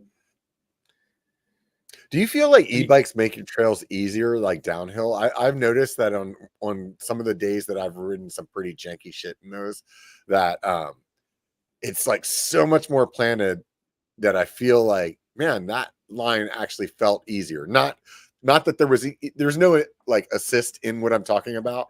Like you're just pointing down, you're it's not pedaling, you know? it's the weight of the bike, and I'm already Yeah, and used to like that. how So low it is. like my Ventana, when I was riding with all my enduro guys, I had a Ventana Terremoto with a coil lyric and a Concrete double barrel coil shock on it. It weighed 36 pounds, and I was riding with guys that were on 25-pound bikes. So I've always been on heavy bikes. So the e-bike is just the exact same bike for me, just with pedal assist. Yeah. And sometimes I like a lighter bike because I can flick it around more. But yeah, I don't, because downhill, I override the pedal assist so fast that that's not Yeah. even an issue. It's more about going up. Yeah. Yeah, I don't think it's really like any of the downhill stuff that I was riding. The pedal assist had zero influence on that. Like, Yeah, you override that so quickly. yeah, or it's just like the amount of time plate. Like at least the steepness of the shit that I'm talking about is like the amount of times when you can get a pedal stroke or two in. It's that's all it is. It's like one or two, and so it's negligible. like Yeah. yeah, it's not like for the most part what I'm talking about. You're like, brake control, pointed straight down, trying to get through some like janky rock shit, and you're using just your own momentum to do that. And I feel like the weight of the e-bike, the way that it is, it just it plows. Yeah, it just plows. Yeah, that's the best way to say it. Yeah, it just plows. Yeah. Where But that's like also, for some reason, even though it's like it's only a couple of pounds, I think it's just like the weight is or where it's at. well, it's I low. mean, my enduro bike is 36, 37 pounds. The e-bike that I was talking about that I did that ride on was one of those lightweight specialized bikes. It's probably 40, maybe 40 or 41, So it It's wasn't too much where the weight more. is. It's all down in the Yeah. bottom bracket and low on the down Yeah. tube, which just makes it, I don't know if stable is the right word, but it's more planted. It's Yeah. when you have the weight up high, like if you had a really heavy saddle for some reason, you just put lead in it, the bike would Yeah. be unstable because you'd have to swing that weight back and forth. When that Right. weight's down low, Right. it makes it really planted. And Yeah. I mean, if you look at all the downhill bikes, they try to get all that weight really low slung because it just Yeah. makes the bike a lot more planted. Yeah. So yeah, I could see Right. that. Well, dude, we're coming up on 2 hours here, man. Yeah. Good conversations. Yeah, it was. Lots of stuff we covered there, man. I always like to ask people at the end of the show what YouTube channels they like to watch, whether it has to do with mountain biking or not, doesn't matter. So, what are you into lately? Oh, I'm a car junkie. So I'm Yeah. doing all the car YouTube channels, whether it's TJ Hunt and all those guys, because I love building cars. So I used to race cars and build cars at the same time. So I'm Right on. really down that rabbit hole right now. Yeah. There's a guy that works with a coworker of mine that has a YouTube channel about cars, and they like get one of those Ferrari Fiero kind of like kit cars. Oh, yeah. And somehow they get it into like the Monterey Car Show, which is like the freaking like most popular. Have you seen that video? I've seen a couple of them. Yeah, there's a couple of guys that do that, and it's really cool. Yeah, I'll have to send you a link. It's pretty freaking funny. Anyways, those of you guys that haven't checked out Bike198, you can go and hit the link and show more, or you can just type it into Google and pop over to the website, or go to YouTube, give them a follow. thumbs up and all those things, you know. It keeps us YouTubers happy and motivated when we see those numbers grow. So hit the subscribe button if you're on here and you haven't subscribed before either. That'd be awesome. Outside of that, I want you guys to remember one thing. It only takes a bike to be a biker. Get out and be one.